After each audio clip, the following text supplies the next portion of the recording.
Bonsoir à tous et bienvenue pour un nouvel épisode de Hashtag Analyse sur OTPLOL. Aujourd'hui, je serai votre hôte en compagnie de Tréton qui sort d'une session de solo queue assez moyenne, il faut bien le dire. Ça va mon petit bro? Ouais, une victoire pour 5 défaites, des choses se sont passées, des choses ont été dites, Aïe, aïe, du flame a été fait, limite m'a explosé, enfin bref, il s'est passé beaucoup de choses, mais ça va très très bien et je suis aïe. très pressé de recevoir Hans notamment de la TTR. Ouais, bien sûr, ce sera un peu plus tard dans l'émission. Vous connaissez le programme de base. On retrouve d'abord Croc en début d'émission, histoire de discuter de différents sujets, la plupart du temps de la LPL, mais là on a un petit autre sujet dont on voulait discuter, le MSI, puisqu'il y a eu des rumeurs aujourd'hui. Et on recevra Hans après la notation également du match qu'on a choisi pour cette semaine. Alors le match de la semaine en Europe, vous le savez, c'était Fnatic contre G2, mais on a décidé de pas le noter Tréton parce que c'était quand même un stomp et du coup bon, genre il y avait pas trop de nuances dans ce match. Il n'y avait pas un véritable intérêt à part mettre 10 à tout le monde côté G2 et 0 que tout le monde côté Fnatic. Non, en vrai, bon, ça aurait été un peu plus gris que ça, mais Ouais, le bien match sûr. n'était pas super intéressant, je te rejoins totalement. Enfin, il était sympa à voir, quoi, mais c'était un stomp. C'était un stomp quand même, donc on s'est dit qu'on prendrait quelque chose d'un peu moins one-sided, et du coup on s'est penché sur le SK Mad Lions, qui en plus était assez sympa puisque Mhm. c'est des équipes qui montent et qui sont censées être dans le tiers en dessous de Rogue et de G2 Oui, notamment. Donc c'est c'est quand même actuellement les troisièmes de la ligue, donc ça ouais, reste deux très belles équipes et c'est vrai qu'on a tendance à oublier, mais actuellement SK Madeleine c'est très très haut dans le classement. ouais, ouais, je suis d'accord. Je suis d'accord. Mais donc voilà, donc on voulait parler un peu de ce match qui était un peu plus équilibré en termes de performance individuelle, parce que bon, dans G2 Fnatic, ça aurait été un peu beaucoup polarisé, je pense. Donc voilà, suite à cette introduction, écoutez, on va recevoir Croc, avec lequel on va discuter de la LPL, bien sûr, un peu du MSI également. Salut Croc, bien mangé, comment ça va? Bah écoute, très bien, bienvenue, merci de me recevoir, ça me fait plaisir de vous retrouver, je reviens à la LPL, donc ça me fait plaisir parce qu'elle a eu une coupure de 2 semaines, je vous l'ai fait sentir, mais ça y est, elle est de retour, et ça me fait trop plaisir d'en discuter chaque semaine avec vous. Excellent, excellent. Alors écoute, qu'est-ce que tu nous as préparé pour cette semaine? Je vois que tu étoffes ta Ah oui, collection de maillots derrière. toujours, un vieux, Et un vieux maillot. on va parler LPL d'abord, Oui, Croc, du coup. Il y a exactement. quelques sujets assez brûlants. Exactement. Alors, je vous ai du coup concocté une chronique en 2 parties. La LPL d'abord, on parlera du probable MSI ensuite.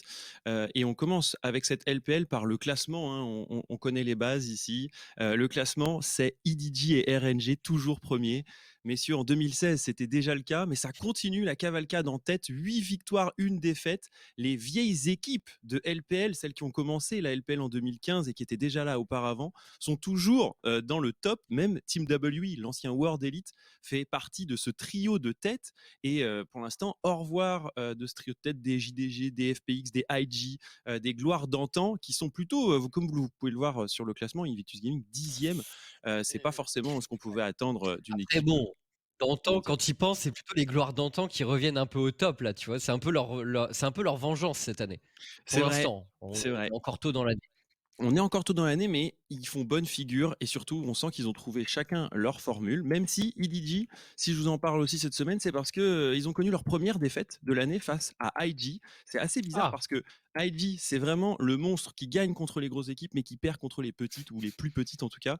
Vous avez vu dans le classement que je vous ai offert, il y avait même pas Sunning. Et pourtant, c'est Sunning qui a battu IG ce matin. Donc, vous voyez un peu la mécanique IG qui gagne contre les plus gros, dont EDG, mais qui perd face à des plus petits. À noter, hein, donc dans cette semaine, les Team WE, RNG, JDG ou Top Esport ont 2-0 Mmh. dans la semaine, alors que FPX a perdu ses 2 matchs. FPX, dont je vous parlais comme l'une des équipes peut-être la plus forte du moment, peut-être un challenger à Damwon, une équipe ultra performante, mais il y a eu un cas important, et je crois qu'on va en parler maintenant plutôt que de le caler après, mais c'est plutôt le sujet de la semaine pour moi. C'est FPX qui perd ses 2 matchs parce que Beau, leur super jungler recruté récemment, qui a joué 10 matchs, 10 Mhm. victoires, eh bien, s'est fait suspendre. Et la Donc, suspension, quelle Ouais, raison? qu'est-ce qu'il Quelle fait? quelle raison, raison? Croc? Un truc alors c'est marrant, c'est un truc qui existe. enfin, on en entend surtout parler en général dans l'e-sport asiatique. Je dis pas que ça arrive jamais dans l'e-sport occidental, mais dans l'e-sport asiatique, en fonction des jeux, on a souvent eu des trucs comme ça. Il a fait quoi? Eh ben, je vous raconte, c'est un tweet de Linda, qui est un suiveur de LPL depuis très longtemps et qui nous raconte que Beau a été suspendu pour match fixing. Alors, qu'est-ce qui s'est passé? Consciemment, son match. Sur League of Legends, c'est principalement ça. Alors, là, on voit le match un petit peu après, je vous raconterai. Mais du coup, pour Beau, ce qui s'est passé, c'est qu'il a déclaré à son équipe, puis à des officiels, qu'on l'avait obligé à perdre son match dans un match de LDL il y a de ça 1 ou 2 années. Donc on l'aurait obligé à perdre son match avec son équipe de LDL et donc il le dit maintenant pour ne pas se retrouver dans une situation. Enfin, il le dit ou quelqu'un l'a dit pour lui, puisqu'on ne sait pas comment c'est sorti, mais ce qui est certain, c'est que Ouais. lui a dit j'ai été obligé de match fixer, donc mon match en LDL il y a quelques années, et je vous le reporte aujourd'hui en espérant que la sentence soit moins lourde, parce que vous le savez, en cas de triche avérée, la plupart des joueurs quittent la faille pour un nombre de temps suffisamment suffisant pour que soit le jeu disparaisse, soit le joueur, lui, ne veuille plus du tout toucher à ça. Donc C'est c'est un ouf. truc effectivement qu'en Chine, on a déjà eu l'occasion de voir avec des En joueurs qui Corée aussi, avaient. c'est arrivé le Oui, match fixing. c'est vrai, avec Life, je crois qu'il s'était fait ban pour match fixing. Et, euh, StarCraft, ouais, ouais. Je crois que et en c'est je fait, crois je sais plus sur LoL si on avait eu des cas, mais ouais, sur StarCraft, c'est pas mal arrivé. alors certains pourraient se dire, mais pourquoi ils font ça? Mais parce que souvent, il y a des enjeux financiers qui sont cachés derrière, souvent des paris. Donc, quand tu déclares que tu vas perdre ton match, ça permet à certains de savoir à 100% le résultat du match. Et évidemment, le pari, c'est toujours une histoire de je ne sais pas quel est le résultat, mais je crois que telle équipe peut gagner. Et c'est vrai que ça fausse complètement le jeu. C'est pour ça que c'est interdit. C'est pour ça que Beau s'est fait suspendre immédiatement une fois que les officiels l'ont su. Maintenant, le truc, c'est que lui a dit j'ai été obligé d'eux. Et je vous le déclare. Donc, il essaie de montrer patte blanche. Malheureusement, la LPL a de toute façon sanctionné pour cette semaine. Et pour moi, c'est ce qui fait aujourd'hui que FPX a perdu ces 2 matchs. 2 matchs importants pour la course en tête. Alors, évidemment, les playoffs, il y a 10 équipes. FPX, quasi sûr, y sera parce qu'ils ont déjà 7 victoires pour 3 défaites sur 10 matchs. Il leur faudrait vraiment faire une descente aux enfers. Mais ils ont encore Tian et un jeune jungler qu'ils ont recruté très récemment pour pouvoir pallier au départ de Beau.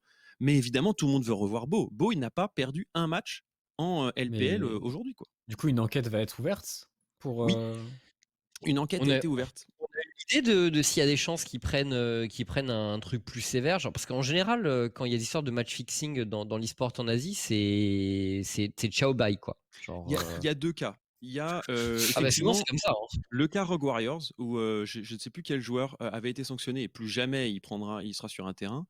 Et de l'autre côté, on a un joueur chinois qui avait été blanchi en disant bah il avait été il l'avait fait contre sa volonté et ça avait été passé. Mais là, on c'est parle ouf. d'un.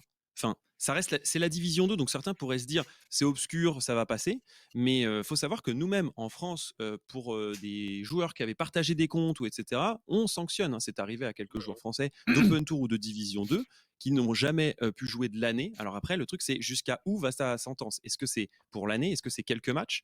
Est-ce que la sanction va aller sur plus d'une année? Est-ce que FPX ou l'équipe de LDL va être sanctionnée? La plupart du temps, on essaie de trouver les instigateurs de tout ça, donc les coachs, les managers, ou encore ceux qui, dans la famille, auraient pu exercer des pressions aux joueurs, parce que ça peut arriver aussi. En y réfléchissant, c'est vrai que ça m'est arrivé aussi, donc je vais peut-être pas faire le malin.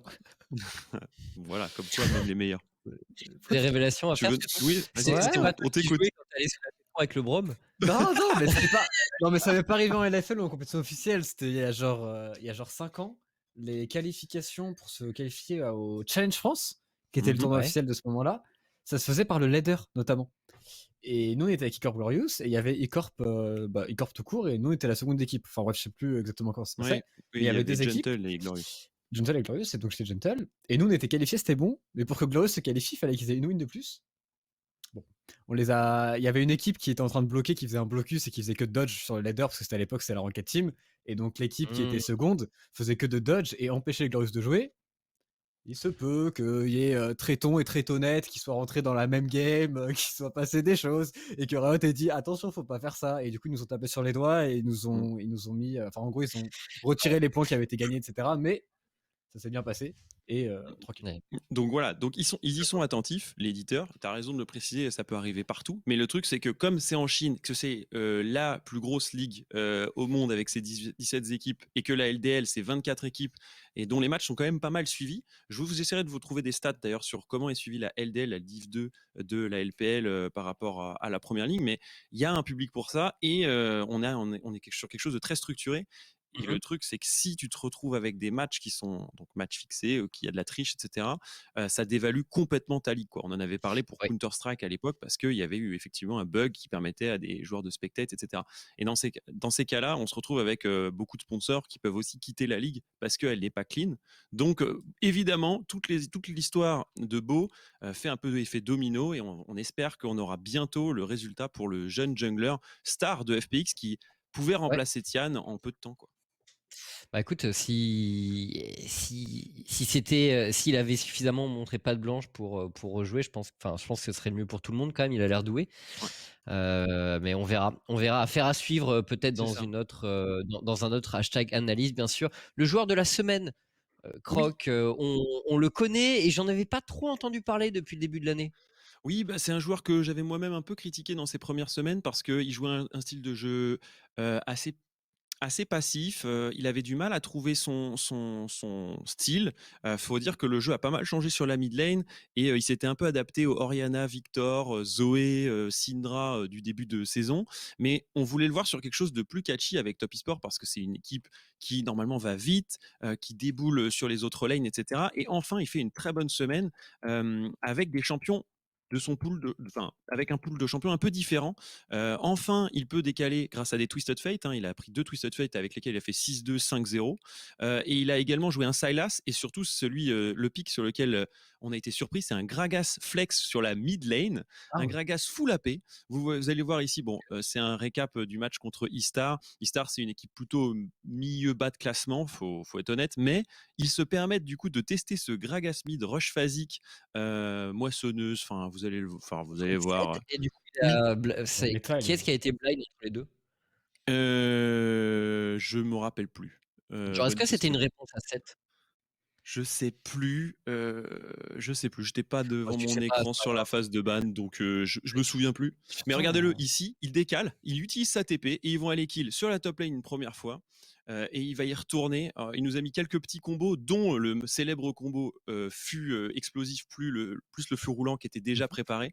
Donc ce genre de petit playstyle qui nous met bien. Regardez, bon, évidemment les bons dégâts du baril parce que bah voilà, Knight là il le joue pas en mode support, il le joue pas tant qu'il avec le stuff qui convient. Non, il amène ses HP, ça régène pour pouvoir, dès les débuts de partie, dynamiter l'early de Top Esport. On est à 8 minutes de jeu seulement, et ça va faire que s'accélérer. Donc ouais, c'est Knight dans un grand jour, ça me fait plaisir parce que c'est un joueur qu'on avait un peu oublié, qui avait réalisé un Worlds assez catastrophique, enfin en tout cas pas celui qu'on attendait de la part d'un top joueur Je qui s'est dirais pas censé catastrophique, mais si, genre si, c'était catastrophique. pour pas la Chine, c'était une catastrophe, mais Catastrophique. effectivement OK. pas catastrophique pour les autres. Moi je dirais c'était pas à la hauteur de ce qu'on nous avait vendu, quoi. Après pour des premiers Worlds, c'était pas non plus dégueu, Non, hein. non, Je pense que t'as raison. Il fait quand même un petit. Arrêtons, tu veux dire des termes? Quand même, tu es Vas-y. sévère, genre c'est de ses premiers Worlds. Bah, Ah oui, pour moi pour c'était l'annoncer pas Superman, mais genre, pour l'annoncer meilleur joueur du monde, c'était catastrophique. Pour un joueur tout court, c'était Oui, normal. non. Bah, c'est parce qu'il était il attendu avait comme été tel. survendu. Ouais. Ah bah, j'en fais partie, hein, des joueurs, des Au plus commentateurs qui l'ont survendu. Ça, c'est certain. Mais par contre, Donc c'est voilà, Knight qui, au moins, là, nous propose quelque chose d'assez différent. Juste ce TF Sylas Gragas, ça montre que Top Esport monte en puissance et est une équipe de playoff. Pour rappel, hein, c'est quand même les champions du Summer Split. Et Top Mmh. Esport ont fort à faire parce que ceux qui poussent devant, c'est EDG RNG et le FPX auquel je crois. FPX qui récupérerait Beau, ou alors qui arrive à mettre son nouveau jungler, parce que a priori tout nouveau jungler chez FPX c'est des talentueux joueurs.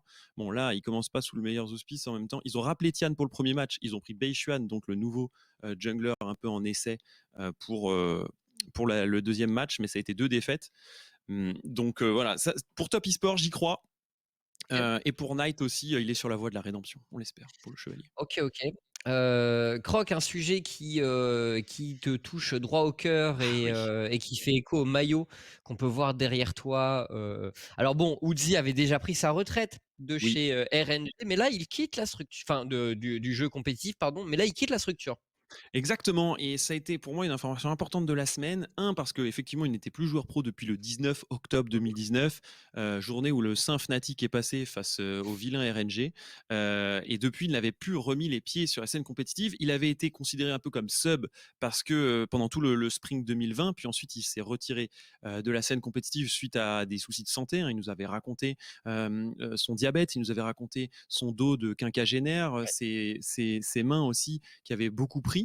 Mais par contre, il avait encore un contrat de streamer et il était encore officiellement ambassadeur de la LPL qui est liée à Notamment Nike. avec Nike. Oui. Ouais. Exactement. Donc il était l'emblème, hein, au même titre que d'autres, mais c'était lui qui avait un premier t-shirt qu'avait fait Nike spécialement sur Uzi, etc. Donc il y avait beaucoup de merch, beaucoup de choses, beaucoup de budget qui avait été mis en place sur le fait que Uzi représente la LPL et Nike par la même occasion.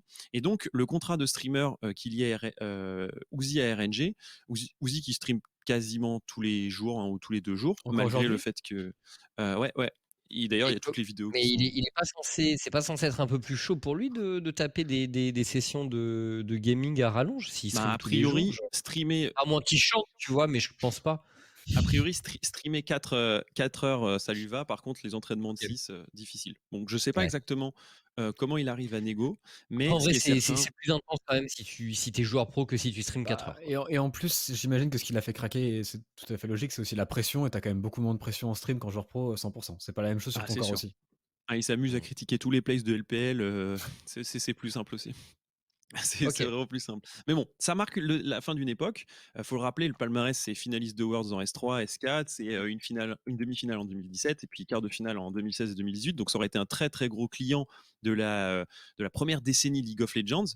Mais c'est vrai que ce départ un peu avec juste un petit post sur Weibo, ça montre que je pense que les négos avec RNG ne se sont pas très bien passés. Je pense que RNG a raté quelque chose en n'arrivant pas à fidéliser le plus populaire des joueurs et le plus populaire même surtout le Weibo chinois, hein. C'est quand même, il a été C'est un considéré délire. comme le numéro 1 l'année dernière. Enfin, c'est juste C'est ouf. fou. Et je pense qu'il a besoin, lui, Uzi, de quitter RNG officiellement pour pouvoir reprendre, en plus de sa vie de streamer, une autre envergure. Faut savoir que les JT, enfin les JT, les shows chinois peuvent s'intéresser à son profil, qu'il est encore malgré tout très jeune, qu'il représente toute la jeunesse qui joue aux jeux vidéo. Donc je pense qu'il y a beaucoup de choses encore à faire. Dommage, je trouve, pour RNG de ne pas réussir à capitaliser sur lui, malgré le fait qu'il n'était plus le joueur compétitif qu'on attendait, quoi.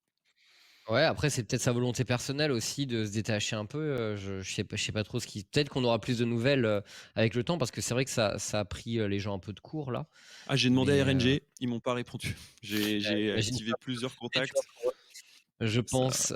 Oui et comme disaient les gens, effectivement, il a gagné le MSI Oui, 2018, hein. tout Oui, à oui, fait, je l'ai même pas. 2018.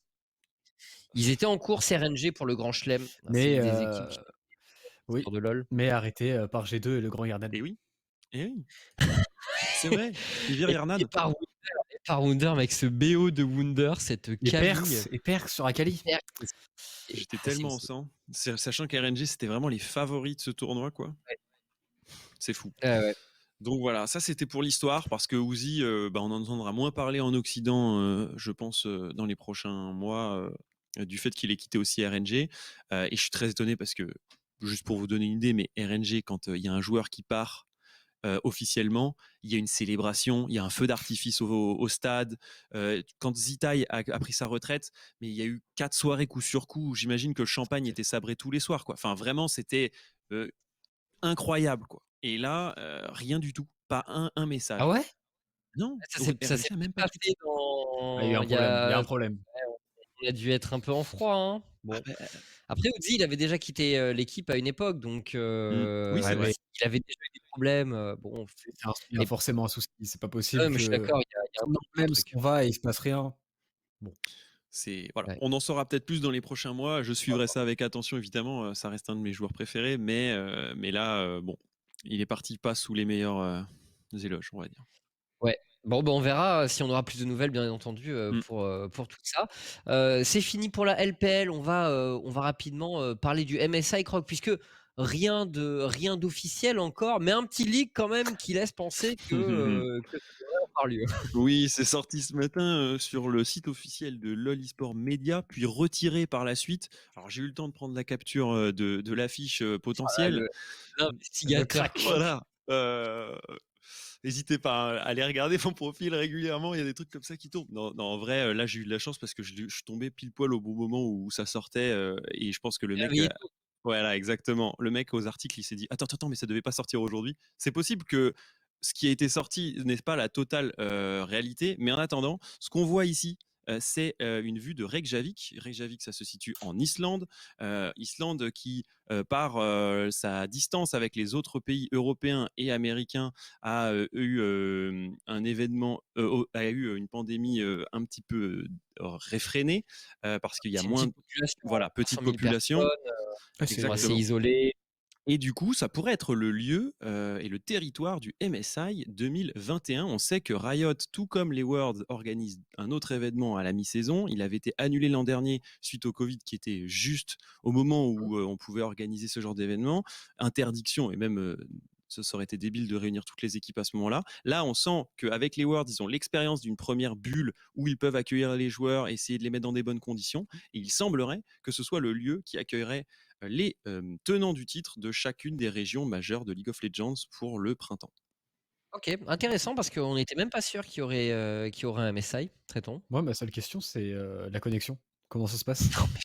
Non, mais Non, mais ça. je posais la question, mais genre encore une fois, l'Islande, Non, mais c'est un certes. pays, Mais du coup, avec c'est un quel, pays fermé. avec quel serveur et tout, tu vois, ça va avoir du ping 100%. Ah, ils vont installer des serveurs sur place, je pense. Ouais, Ils vont mais pour installer les un joueurs qui vont traîner. Ouais, mais tous les gens vont jouer en solo queue. Tous les joueurs pro de Serra MSI, ils vont forcément jouer en solo queue, ils vont avoir du ping, c'est Bah, ça que je veux te dire. potentiellement, Ah! Et c'est relou pour les joueurs. C'est vrai que c'est intéressant. Ça, j'avoue, j'en sais rien. je Donc les joueurs aînés pense que avantagés? le serveur le plus proche, c'est EUW, et il y a une scène, islandaise, petite. Je suis allé me renseigner un petit peu.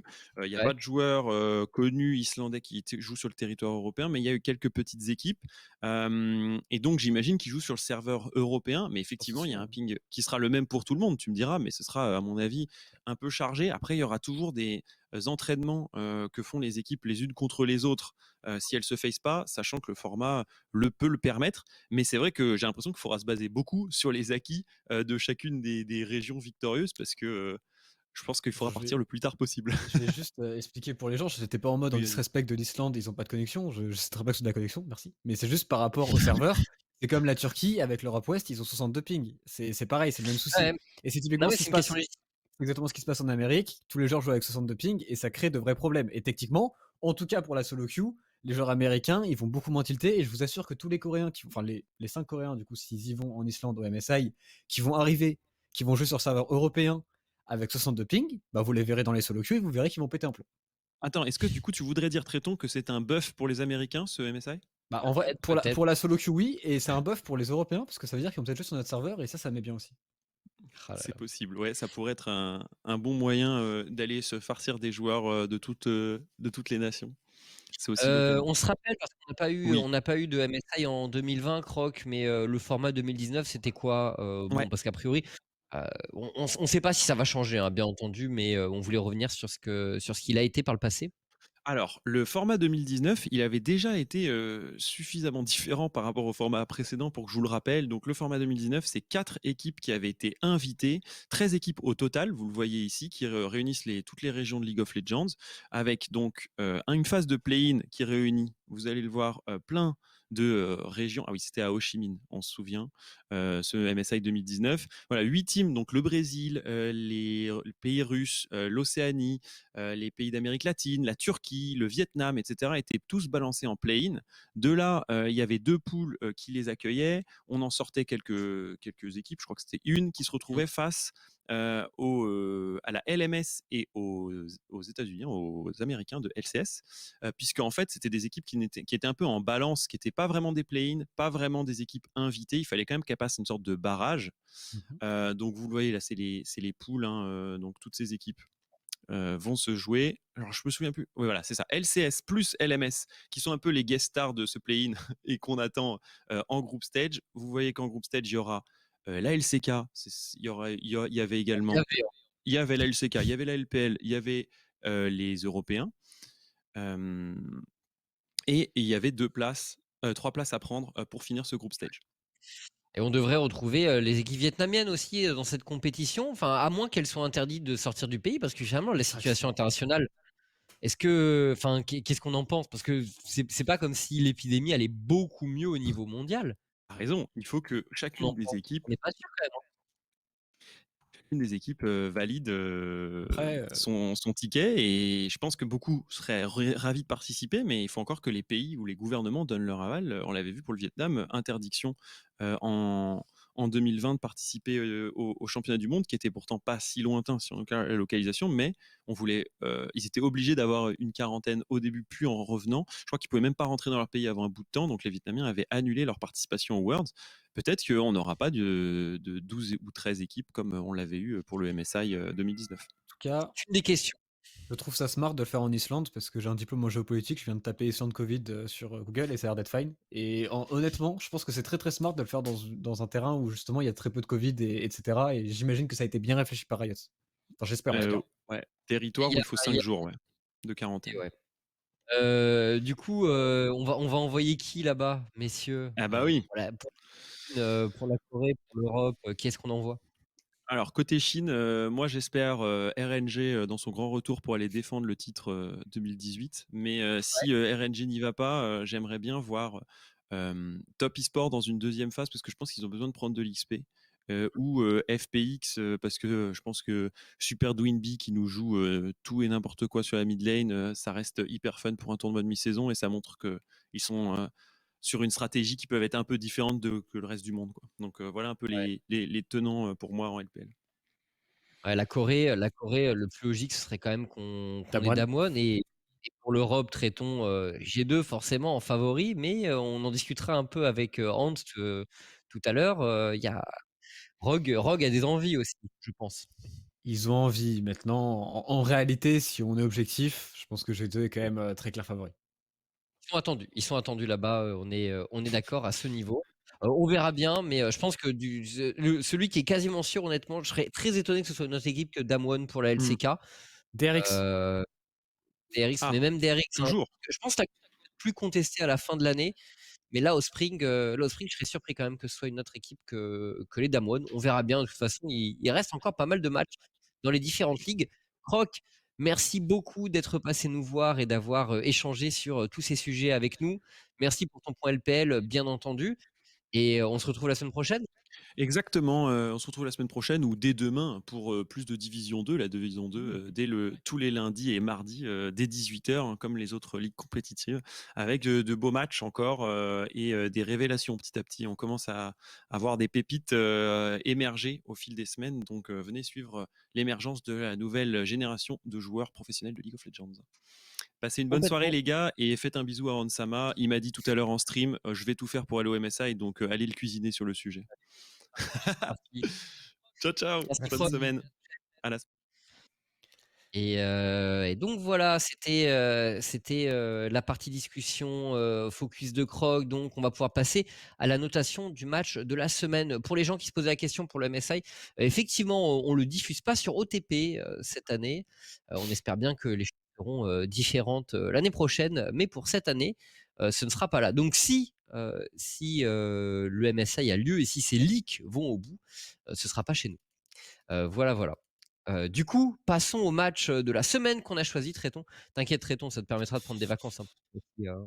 Ah mais Et moi par puis, contre, ça va surtout me permettre de monter en solo queue et vraiment mon objectif c'est de choper les 10 Chinois EKR qui vont tilt avec le ping et les exploser en ouais, solo queue. C'est vraiment, j'ai une mission maintenant, c'est parti. good, good. Et moi, j'en profiterai pour prendre quelques vacances. Aller voir mes grands-mères et tout. Il faut en profiter, Tréton. Cool ta vie bro. Prends un peu de temps pour toi, Tréton. C'est bien la solo queue, mais Donc, passons au match de la semaine. On a choisi, comme on vous le disait en début d'émission, SK contre Mad Lions. Pourquoi? Parce que c'était un match assez intéressant, pas one-sided et qui restait dans le haut du classement. On va revenir sur les différentes notes qu'on a mis aux joueurs. Vous les avez d'ores et déjà affichées ici. Et on va discuter. On discutera un peu plus pour certains joueurs. Pour d'autres, on passera plus en vitesse, évidemment. Mais voilà, le but, c'est de revenir un peu sur cette rencontre avec les extraits des meilleurs moments. Et on commence dans l'ordre du coup par les Mad Lions et par Armut Traitons. Bah, Armut, écoute, moi, pour moi, il prend bien son set. Pourquoi? Parce qu'il a explosé totalement Genax en termes de phase de lane. Le match-up, on pourra en discuter très longtemps, du Gnar Atrox. Personnellement, je pense qu'il est quand même favorable à Gnar, mais là, en l'occurrence, il a vraiment pris beaucoup de plates, il a récupéré beaucoup de gold, il a fait une bonne téléportation en early game, il a récupéré aussi beaucoup de farm d'avance. Il a globalement fait une bonne game. Quelques teamfights ont été un petit peu loupés, mais de tellement peu que je lui en tiens pas trop rigueur. Et du coup, pour moi, c'est une bonne Ouais, performance. il y avait ce fameux ulti là où on pensait tous qu'il avait chopé la backline et en fait ça doit se jouer à, enfin latebox ça doit être hyper serré pour Armut donc ça ne passe pas pour lui mais c'est vrai honnêtement il a été dominant en termes de CS, il a toujours été devant Genax. Il y a quelques raisons aussi à ça qui ont fait que Genax a pris du retard mais il a continué à croître Armut donc on a bien aimé son match même s'il n'a pas réussi à retourner la tendance. Elioya du coup la jungle, je l'ai pas noté comme toi, Tréton, tu l'as un peu mieux noté que moi, mais Elioya, grosso modo, qui fait un excellent early game, Mhm. avant de craquer un peu, il se fait catch sur le fameux comeback des SK Gaming. Il se fait catch par Tritz. On verra l'extrait un peu plus tard sur le moment de contestation de vision au niveau du baron. Et à partir de là, ça a été plus difficile pour Elioya. Il s'est fait catch pas mal de fois derrière. Mais j'ai trouvé son early game tellement dominant que je me suis dit quand même que il fallait qu'il ait une note décente. Malheureusement, il est un peu responsable quand même de la chute des MAD. Mais bon, quel early game quand même de sa part. Alors, je te rejoins pour le fait qu'il se fasse un petit peu catch, c'est pour ça que je peux pas monter plus en termes de notes, mais en fait, vu l'early game qu'il a fait en tant que jungler, il a vraiment mis toutes ses lanes devant et lui-même s'est mis extrêmement devant par rapport à Tinks avec une belle invade notamment. Et du coup, pour ça, de mon point de vue, il avait déjà remporté la game et c'était à ses laners de patrol. Il y a quelques laners qui ont aussi fait quelques erreurs, ce qui a fait qu'on n'a pas réussi à terminer la game du côté de Mad Lions. Mais pour le boulot qu'il a fait en early game, il mérite son set et en plus, Elulia, je pense que c'est un joueur qu'il faudra beaucoup regarder globalement dans ce LEC. Oui, oui, on avait bien aimé son interview d'ailleurs récente où il parlait de son adaptation. Puis on est pas mal revenu en pré-show, hein, elle le sait, sur les chiffres qu'il concerne. Donc un joueur vraiment à suivre. Humanoïde, on l'a noté assez sévèrement, traitons. Mhm. Le joueur fait un early game correct. Il est devant Blue. Et surtout, ça accélère en début de mid-game sur la transition avant eh bien, de commencer à se faire catch un peu en chaîne à partir de ce comeback que vous avez là, justement, le moment de la contestation de la vision par les Mad Lions. C'est Tritz qui prend l'initiative, Humanoid qui décide de TP, on peut Il y a comprendre, ça bon, il se fait aussi. catch, à la limite. Cette TP, elle est très très mauvaise quelque part et il a pas TP sur la bonne ward. Donc ça pour moi c'était un petit peu une punition parce que dans le play de comeback de SK, il s'offre un petit peu trop. Il s'est beaucoup offert par la suite et surtout d'humanoïde. Je note pas comme un joueur lambda en LEC. Si c'était le cas, je l'aurais sûrement mis un 6 par exemple. Je note en mode bah c'est humanoïde, t'es en 2-0-4, tu te dois de casser la game, sachant que le 2-0-4 qu'il avait, il a pas eu non plus tout seul. C'est surtout lui là qui a pas mal aidé pour prendre des kills. Il avait un lead en CS qui était pas si dominant avec un Lucian. Donc du côté d'humanoïde, je me suis dit que lui mettre une petite note punitive, c'était pas forcément mauvais pour cette game en particulier, parce qu'encore une fois, vu la qualité du joueur, il doit la carry. Ouais, je comprends. Je comprends clairement. J'étais un peu moins sévère, mais dans l'ensemble, c'est quand même un mid-game pas mal loupé pour Humanoid. Karzi, c'est notre note très très sévère de la journée et du match, traitons. Difficile pour lui, il est mort en lane, il est mort après, il n'a pas eu vraiment d'impact en teamfight. Alors là, il va se faire plaisir sur Blue, qui a un peu trollé quand même sur ce move. Mais dans l'ensemble, Karzi, il est retombé dans ses travers un peu, il s'est fait dominer, alors on avait bien aimé ses matchs récents. Bah, ce qui s'est passé, c'est quand même qu'on s'est retrouvé avec Ikarim qui avait pas de jungle bot side. Du coup, tu n'as pas de jungle bot side du côté de Tinks. La seule chose que tu peux faire quand tu es bot, c'est aller tenter un gank sur la bot lane. Et sur ce timing-là, Karzi décide de fight. Karzi décide de donner une opportunité limite à Tinks de trouver un gank. Chose qui a été faite et qui a été très bien faite. Et à partir de là, pour moi, Karzi, c'est le joueur qui laisse SK Gaming vivre dans cette game. Et en plus, il a entraîné un petit peu Kaiser qui, du coup, prend une mauvaise note. Parce que finalement, bah, en lane, il a rien pu faire, Kaiser. En termes de teamfight, il n'a pas été super clutch. Il n'a pas pu créer d'opportunités, il n'a pas pu réussir à snowball la game. On voit dans ce teamfight là, l'engage sur les stars, elle est pas forcément terrible non plus. Et lui aussi prend une note un petit peu punitive, puisque c'est cette botlane des Mad Lions qui a permis à SK de vivre dans le match. Ouais, je suis d'accord, hein, parce que l'SK Gaming, certes, il come back grâce à Tritz, mais franchement, si la Kalista est pas aussi bien dans sa game, si le Alistar est pas libre de jouer un peu dans le match, c'est vrai que après bon, on y reviendra sur les drafts, mais SK qui avait quand même plutôt un bon match-up bot, bon, de là quand même à prendre autant de kills qu'on en a eu, même avec la présence de Tinks, Oui. on peut être un peu surpris quand même dans cette rencontre. Donc voilà, côté Mad Lions, bon, c'était pas une game extraordinaire, mais quand même bonne early de leur part, traitons très très bonne Oui. early parce au moment du comeback de SK, ils sont quand même à plus de 5000 d'avance, un tout petit peu après 20 minutes de jeu. Donc ça avait quand même, ça avait mis les points sur les i en début de partie. Bah, l'early game du top side, Armut et Lula Humanoid étaient vraiment, vraiment Ouais. excellents.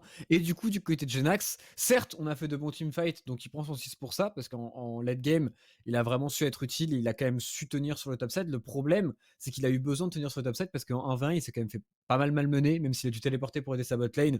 Globalement, il a quasiment perdu sa tourelle en 1 contre 1, il a perdu beaucoup de farm aussi, il a eu beaucoup de mal, et sur le papier, s'il n'y avait pas eu ce giga comeback de Tritz, on l'aurait pas vu en teamfight, il aurait pris une note bien plus punitive. Donc je trouve que 6, c'est bien noté pour Genax. Ouais, ouais, mais il a pu s'exprimer plus tard, hein, clairement. Après, encore pour revenir sur le moment de la TP dont tu parles, parce qu'il y a TP d'Armut, hein, c'est à la 4e Mhm. minute de jeu, quelque chose comme ça, ou 5e, tout le monde fight sur le bot side.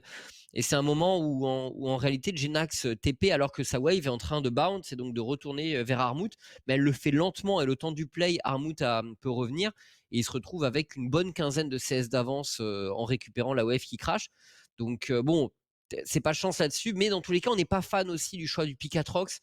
Il y avait d'autres champions peut-être disponibles, mais Genax, tu vois, il attaque pas des pics comme Gangplank, comme C'est Jace, on ça. le voit pas trop sur ces options. Il reste dans sa zone de Donc confort.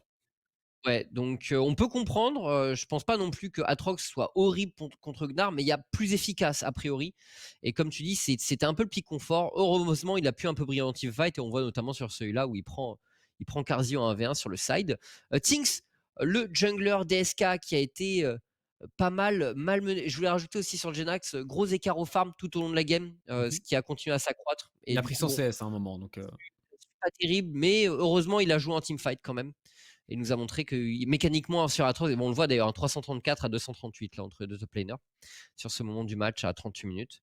Du coup, Tinks, on voulait parler du jungler DSK Gaming qui s'est fait malmener en early game dans sa jungle, mais qui a trouvé des compensations tout de même très tôt. ah oui, il finit quand même en 4-0-13. Il a fait une partie qui est plus que correcte par rapport à l'invade qu'il a pris. Sinon, quand tu prends cette invade et que tu ne la vois pas, est-ce que c'est vraiment de sa faute? Est-ce que c'est de la faute d'un laner qui a pas mis la ward? C'est compliqué pour moi à dire.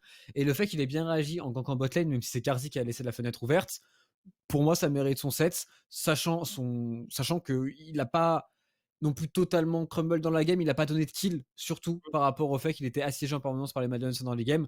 Le fait qu'il donne pas de kill en early, ça leur permet de scale, ça leur permet de jouer après les teamfights. Choses qui ont été très bien fait avec Blue aussi, qui a fait de bons teamfights pour moi.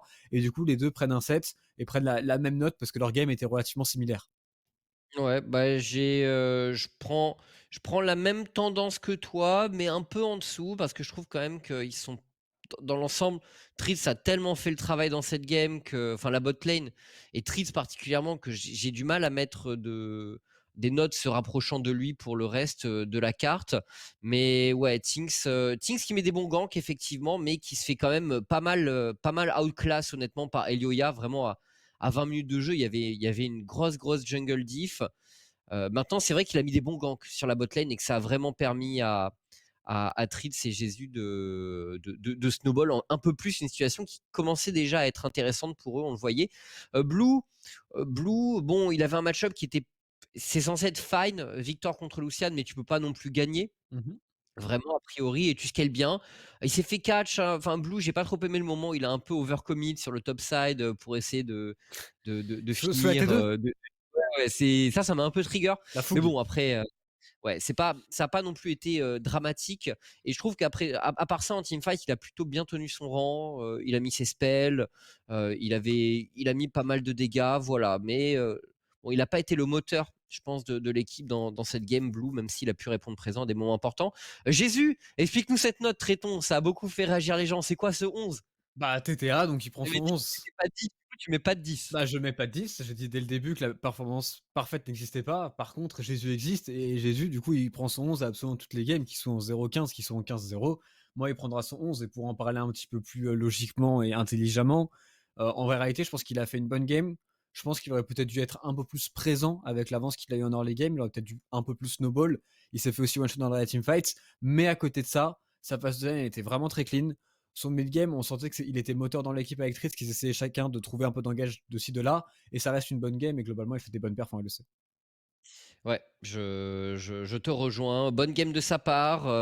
Et bon, il s'est bien fait dans early game. Heureusement qu'il était un peu bien dans la game et qu'il a pu représenter une menace à un moment un peu pour les Mad Lions, parce que ça aurait pu être beaucoup plus difficile. Ces ultis aussi qui ont permis un peu à Tritz de prendre des risques.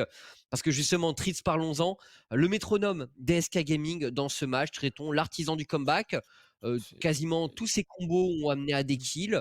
Bon, on lui met pas 9, mais parce que juste il y a eu un ou deux moments où il s'est un peu troué. Mais franchement, la plupart du temps, il y a vraiment, il y a des moments où il y avait que lui sur la carte en fait. Il il est vraiment passé à deux doigts du neuf, ou dans le sens où il s'est pas forcément rendu compte que son équipe était trop derrière, et du coup, en mid-game, par deux fois, il a un peu accéléré le snowball des Malions en tentant une engage et en se faisant punir.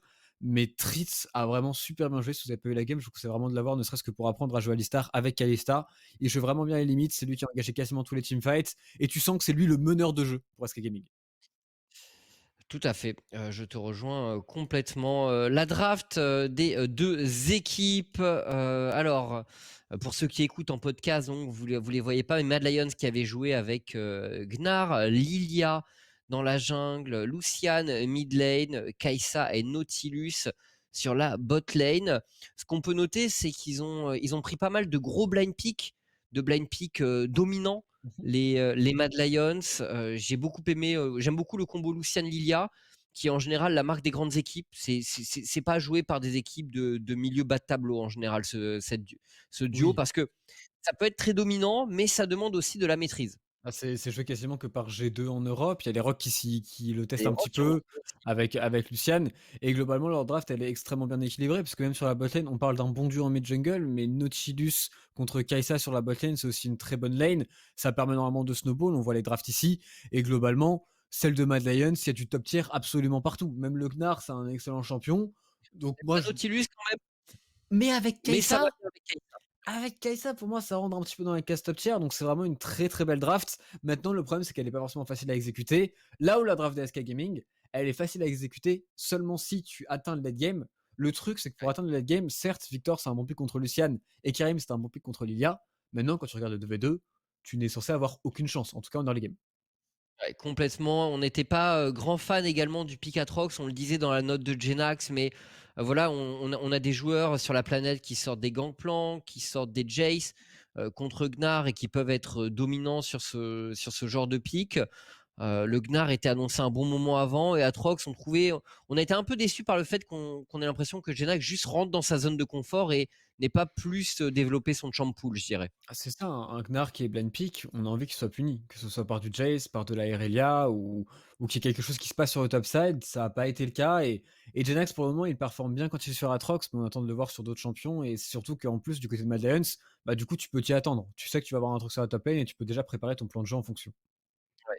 Donc on n'était pas hyper convaincus par ce trio Atrox et Karim Victor, même si en 1v1 Victor contre Lilia, enfin Victor pardon et Karim, ça se tient contre Lilia, Victor contre Lucian pareil, mais l'ensemble nous a pas beaucoup convaincus. Par contre le bot Kalistar, le Kalista Alistar, ça peut toujours être très puissant et heureusement qu'ils ont drafté ça finalement les SK parce que ça leur a permis de tenir leur league game. Ah bah, la Kalista de Jésus, qui répond toujours présent, qui joue vraiment très très bien et qui permet à Tritz d'aller aussi loin que ce qu'il veut en teamfight. Et c'est vrai que cette bot lane est extrêmement solide, elle a été bien maîtrisée en plus. Du coup, la draft, elle est loin d'être catastrophique, mais on va dire que la draft de SK Gaming contre une team qui s'est vraiment très très bien jouée, c'était le cas de Madden dans les games, c'est vraiment difficile. Et après, le snowball, normalement, il devait aller jusqu'à la game, je pense, pour Mad. Juste, il y a eu cette erreur, ce petit mispose du côté de Yolia qui a fait que Tritz a pu engage, a pu trouver le comeback et après les teamfights en termes de draft. Tu as Victor, tu as Karim, tu as Trox. Les teamfights, il y a quasiment pas mieux. Complètement. Complètement. Donc voilà, c'est fini pour notre review du match de la semaine.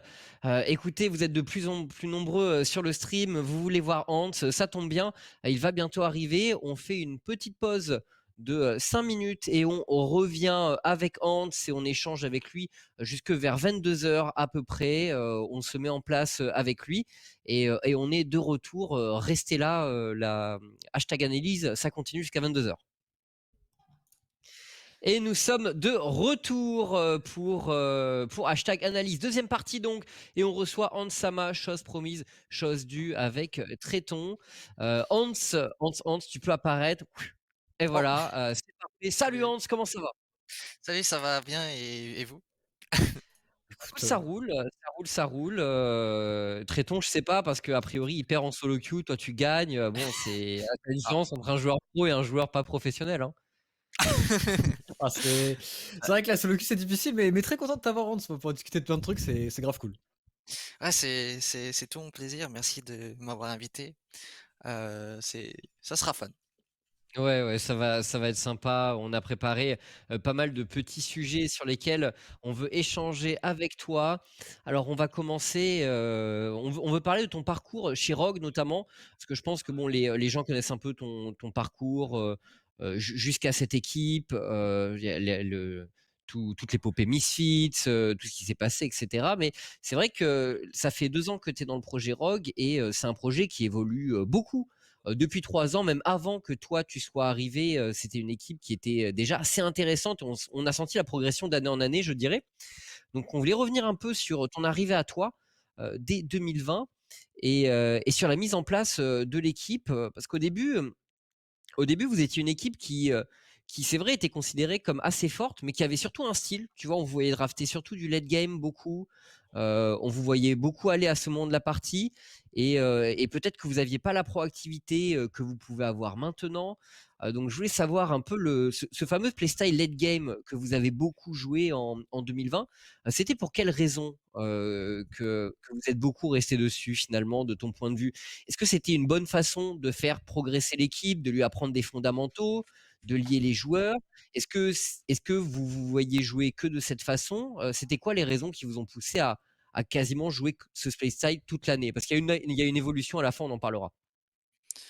Euh, chez Rogue, je pense que la raison dont on joue le playstyle late game en 2020, je pense que maintenant on joue beaucoup plus early game que late game. Ah, mais peut-être c'était late game en 2020, c'était parce que la méta elle était comme ça. Il y avait pas vraiment de Kiana à mid, il me semble.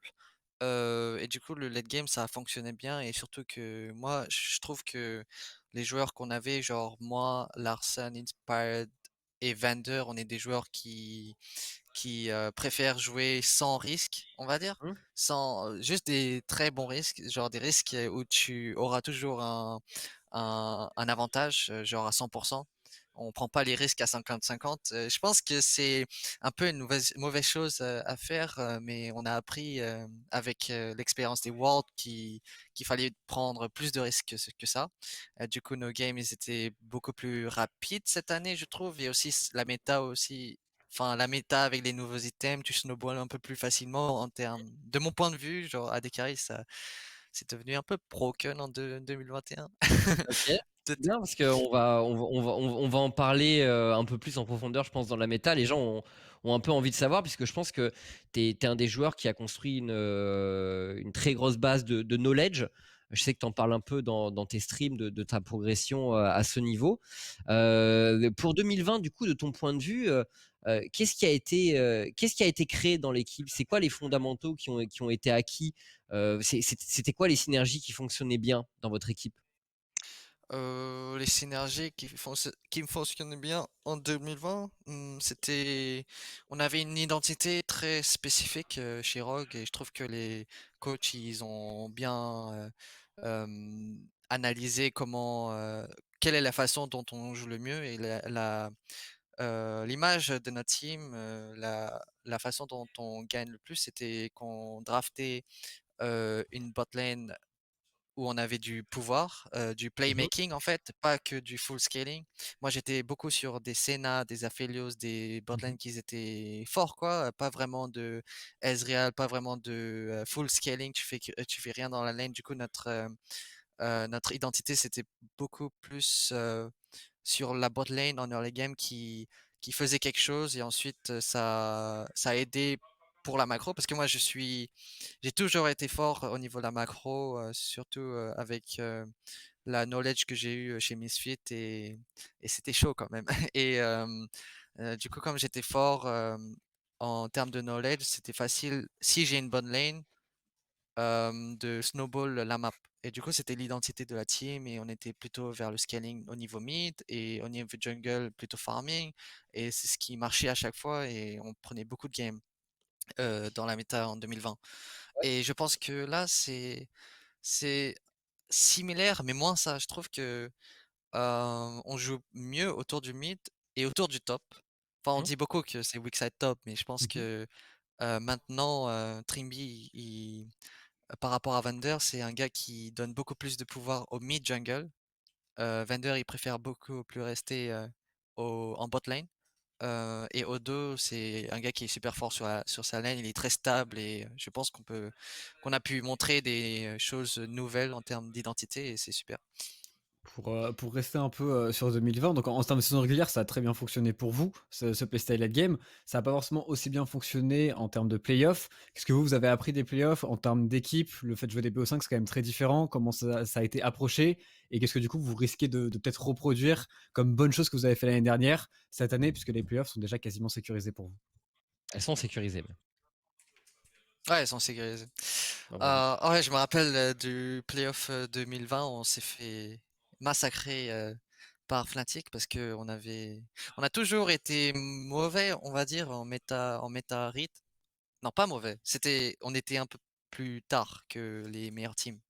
On était genre on était une semaine, genre Fnatic qui jouait des carry jungler direct, comme la Chine. Oui. Et Et nous, vous, on c'était pas trop était, non, on se disait, ouais, bah, les tanks, ça fonctionne bien avec nous. Juste joue tank en jungle et on joue bot side en early game et après on snowball à partir de là et on devient stable en mid game, late game avec scaling comp. Mais ça n'a pas marché. On s'est fait stomp par une Evelyn et tout. Et ouais, c'était ça. et on vous a vu pique du Lucian aussi à un moment et aussi partir sur ce genre de champion. Ça s'est fait comment la transition? Parce que pour nous, ça a été assez brutal. Tu vois, on vous voyait beaucoup avec Azir, des tanks jungle, etc. Et d'un coup, vous êtes passé à autre chose. Ça fonctionnait bien en scrim pour vous? Genre, est-ce qu'en termes d'adaptation, c'est un moment où vous avez fini par vous dire, bah en vrai, on peut rapidement prendre des trucs en main ou justement, vous avez dit, ah non, c'est un processus qui prend du temps et il faut qu'on le travaille plus tôt. Ce qui fait un peu, ce qui nous renvoie un peu à cette année où finalement vous êtes beaucoup plus diversifié dans vos drafts. Oui, je pense que le style primaire de ces joueurs-là, qu'ils ont pu jouer Lucian et des carry junglers si rapidement, c'est parce que Inspired, même s'ils jouaient des tanks Mhm. en compétition, ils jouaient que des carry junglers en solo queue. Evelyn. Imagine. Ouais. Et Larsen, c'est pareil. Le gars, enfin, on pense que Larsen, il joue que des champions scaling, mais je trouve qu'il est super fort sur les champions early game aussi, comme Lucian. Auparavant, en 2019, je me rappelle, sa Kiana, sa Akali, c'était insane. Et je pense enfin, maintenant, il préfère. Enfin, en 2020, c'était la méta scanning, du coup, il préférait le Azir et tout. Comme je le disais, c'est un joueur qui préfère prendre les bons risques. Et je pense qu'on se ressemble tous à cette chose-là. On aime bien juste prendre les bons risques. On n'aime pas que la game soit tellement fiesta. Peut-être que moi, je suis un tout petit peu différent parce que moi, je joue très agressif. Mais je pense qu'on est un peu similaire sur ce truc, Larsen, moi et Inspired. Ok, Moi, ok, ok. bah, justement, au World, on t'a vu jouer un petit peu plus agressif parce que ça piquait beaucoup de la Kalista et même tu bougeais beaucoup avec Les Vander Roms sur la mid lane. Unité, là, c'est la C'est ça. folie Il y, a quand, il y a quand eu vous avez beaucoup mis de ça. choses. Il y avait un vrai changement. Et toi, du coup, comment ça s'est passé ces Worlds de votre point de vue? Parce que vous aviez bon, le groupe de la mort, c'était forcément pas facile d'en sortir. Vous, comment vous avez vécu les Worlds et qu'est-ce que vous avez pu en retenir et du coup en apprendre pour cette année? Oh, les Worlds, mon style de jeu agressif, c'est à cause euh, c'est à cause des scrims. J'ai joué contre Jackie Love. j'ai joué contre tous les AD carry chinois. Mmh. Et je me suis dit que j'aimais trop leur façon de jouer. Ah ouais? C'était des fois comme on va dire, des monkeys, des singes, des singes, et je voulais jouer pareil. Ouais. Du coup, c'est un peu le style que j'ai un peu changé. Enfin, de base, je suis agressif, mais pas vraiment agressif, autant agressif que ça, et ça me plaît. Et sinon, dans Mais le tu penses que ça, tu penses que ça a marqué un tournant pour toi, de jouer contre ces joueurs, Worlds l'année dernière? Ouais, ça m'est inspiré du genre, peut-être que c'est la façon de jouer le jeu, le mieux genre, the real way to play the game. Heu quand je regardais, quand je jouais contre Jackie Love en scrim, le mec à chaque fois quand il pouvait mettre une auto sur moi, il la mettait. C'est Il la ouais. mettait, et après la prochaine game, je me suis dit: «Mais j'ai envie de la mettre aussi, j'ai envie de la mettre». Et c'était toujours comme ça, genre, ça m'inspire à vraiment, ça commence du level 1 le jeu, et niveau pression, niveau, mental, niveau confiance, ça c'est vraiment huge. C'est pas genre carré, c'est pas genre, mathématique. Enfin le jeu, enfin c'est les analystes, ils aiment bien dire, «Ouais, le mec il doit faire ça, s'il fait ça, Mmh blablabla». mh. Mmh. Mais moi, quand je joue le jeu, j'ai l'impression que c'est important de se sentir confiant, et même si tu int à des moments, le mec, c'est important que tu es déjà dans sa tête, quoi, au niveau trade. Et peut-être que ton int, il va force son int, et je pense que c'est un peu comme ça la culture Et quand de leur playstyle ouais, en Chine. bah, justement, quand tu étais en Chine, quel est le joueur qui parce que tu parles beaucoup de Jackie Love, est-ce que c'est Jackie Love qui est l'ADC qui t'a le plus impressionné, que ce soit en solo queue, scrim, match officiel? C'est lui vraiment, tu te dis: «Dans le monde, c'est lui qui me pose le plus de problèmes», par exemple, en phase de lane? Non, c'était pas lui qui m'a posé le plus de problèmes, c'était plutôt Ruler. Ah ouais? Euh, mais j'adorais la façon dont Jackie Love jouait. Je suis un gros fan. C'est le mec qui joue agressif. D'accord, d'accord, d'accord. Et j'adore. OK, OK, OK. Du coup, bah, on va passer au projet de Rogue en 2021, puisque c'est cette année, voilà. Mais je pense que c'était intéressant de faire cette petite rétrospective pour savoir comment toi tu avais vécu ça, et est-ce que ça t'avait, est-ce que ça avait mis en place pour l'année 2021. Du coup, quand vous êtes arrivé cette année, bon, il y a eu un mercato, bien entendu. Déjà, comment vous en êtes venu à changer des joueurs, tu vois? Est-ce que dans l'équipe, vous vous êtes dit, si on veut progresser encore, il nous faut d'autres joueurs. Comment vous avez identifié ce qu'il fallait changer? Est-ce que tu peux nous parler un peu de ce processus? Oui, du coup, je pense que la raison dont on a changé les 2 joueurs, c'était un peu de l'identité de la team. Comme je l'avais dit, l'identité de la team, c'était un peu du tout 2020, c'était le scaling, c'était, heu, play around bot en early game, et comme on faisait ça, c'était un peu dur, quelques games, au niveau, top.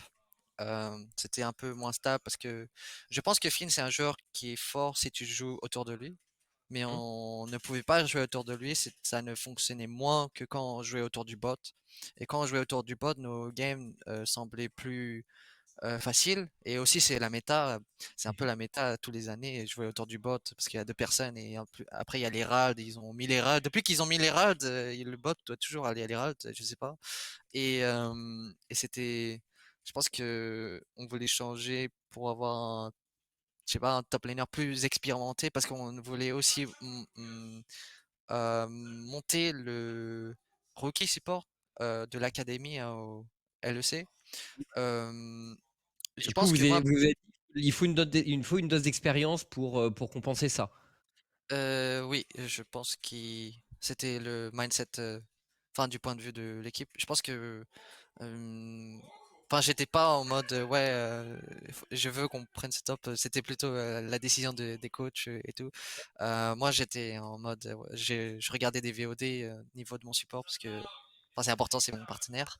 Ouais. Et c'était intéressant. Je trouvais que le gars, par rapport à Vander, il jouait beaucoup au niveau autour du mid et tout. Et je pense que d'un niveau mindset, on avait besoin de quelqu'un. euh, Ah, je dois faire attention parce que j'ai pas envie de dire des choses qui vont dire de la Non, mais merde sur après, les autres joueurs. Non, mais Mais... tu veux pas faire tu veux pas faire le vendeur, c'est normal, Ah, mais non, mais moi j'ai une j'adorais vraie Vender. vraie question par rapport à ça. Enfin, tu vois, tu dis que tu avais envie justement d'un support qui peut-être roam un peu plus vers la midlane, etc. Mais est-ce que toi, tu te disais pas aussi à ce moment-là, tiens, moi qui ai l'habitude d'être pas mal accompagné par mon support, ça va peut-être un peu me faire bouger au niveau de mon playstyle. Est-ce que t'as pas eu peur d'un peu louper ta transition aussi, toi, et peut-être d'un peu plus, peut-être d'un peu plus te faire catch à certains moments, ou tu vois des choses comme ça, ce qui peut arriver, ou alors t'étais serein par rapport à tout ça. Euh, j'aimais énormément jouer avec Vander. Du coup, c'était un peu genre I don't mind. Ouais, je veux jouer avec Vander prochaine saison. Ça m'embête pas du tout. C'était plutôt une décision de la team. Parce que moi et Vander, on est allé sur un genre toute l'année, c'est vraiment mon objectif avec lui, c'était vraiment devenir la meilleure botlane et je pense qu'au bout d'un moment, on était vraiment devenu la meilleure botlane. Peut-être pas pendant les Worlds, mais avant ça, je trouvais qu'on était vraiment confortable contre tous les botlanes. Mais moi, ma façon de penser au niveau du jeu, j'ai pas envie qu'on joue autour de moi, j'ai juste envie de trouver la solution pour gagner le jeu en fait. Si c'est joué autour du mid, enfin, même si c'est joué autour du top, ça voudra dire que ça va impacter mon rôle. Et il faudra que je joue plus safe. Mais j'ai juste envie de trouver la. Je pense que je joue bien en jouant safe, mais peut-être que j'ai moins de pouvoir au niveau de la game, comment la game va se dérouler. Du coup, la plupart du temps, quand j'ai vraiment envie de gagner la game, bah, je sais pas, peut-être que j'incite mes coéquipiers à venir au bot, je suis pas sûr, mais j'ai juste envie de trouver euh, le moyen le plus efficace pour gagner les games. Et je pense que la méta actuelle ou les méta actuelles, même en 2020, c'était d'un point de vue team, c'était de jouer plus autour du mid, on va dire, le Mmh. support autour du mid. Et je pense que c'était pour ça aussi qu'ils voulaient qu'on change à Trimpy, parce on sentait que le gars, il était fort au niveau Oui, il est bon. map awareness Il et le est ward et tout. puis Et je même trouve qu'il apprend super vite. bah, justement par rapport à Trimby, il y a quand même, je pense, un petit obstacle, c'est qu'il y a pas les duo queues actuellement en challenger. Donc je sais que toi tu l'utilisais beaucoup par exemple avec Vander pour progresser en tant que duo. Du coup, comment tu progresses actuellement avec Trimby? Parce que j'imagine que ton objectif c'est aussi d'être la meilleure botlane. Et est-ce que tu te considères dès aujourd'hui comme la meilleure botlane avec Trimby en LEC? Euh, je pense que ça ne change pas de Vendor de la façon dont je veux faire les choses.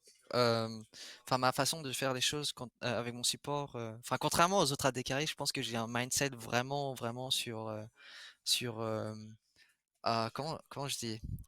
J'ai juste envie vraiment de travailler avec mon support.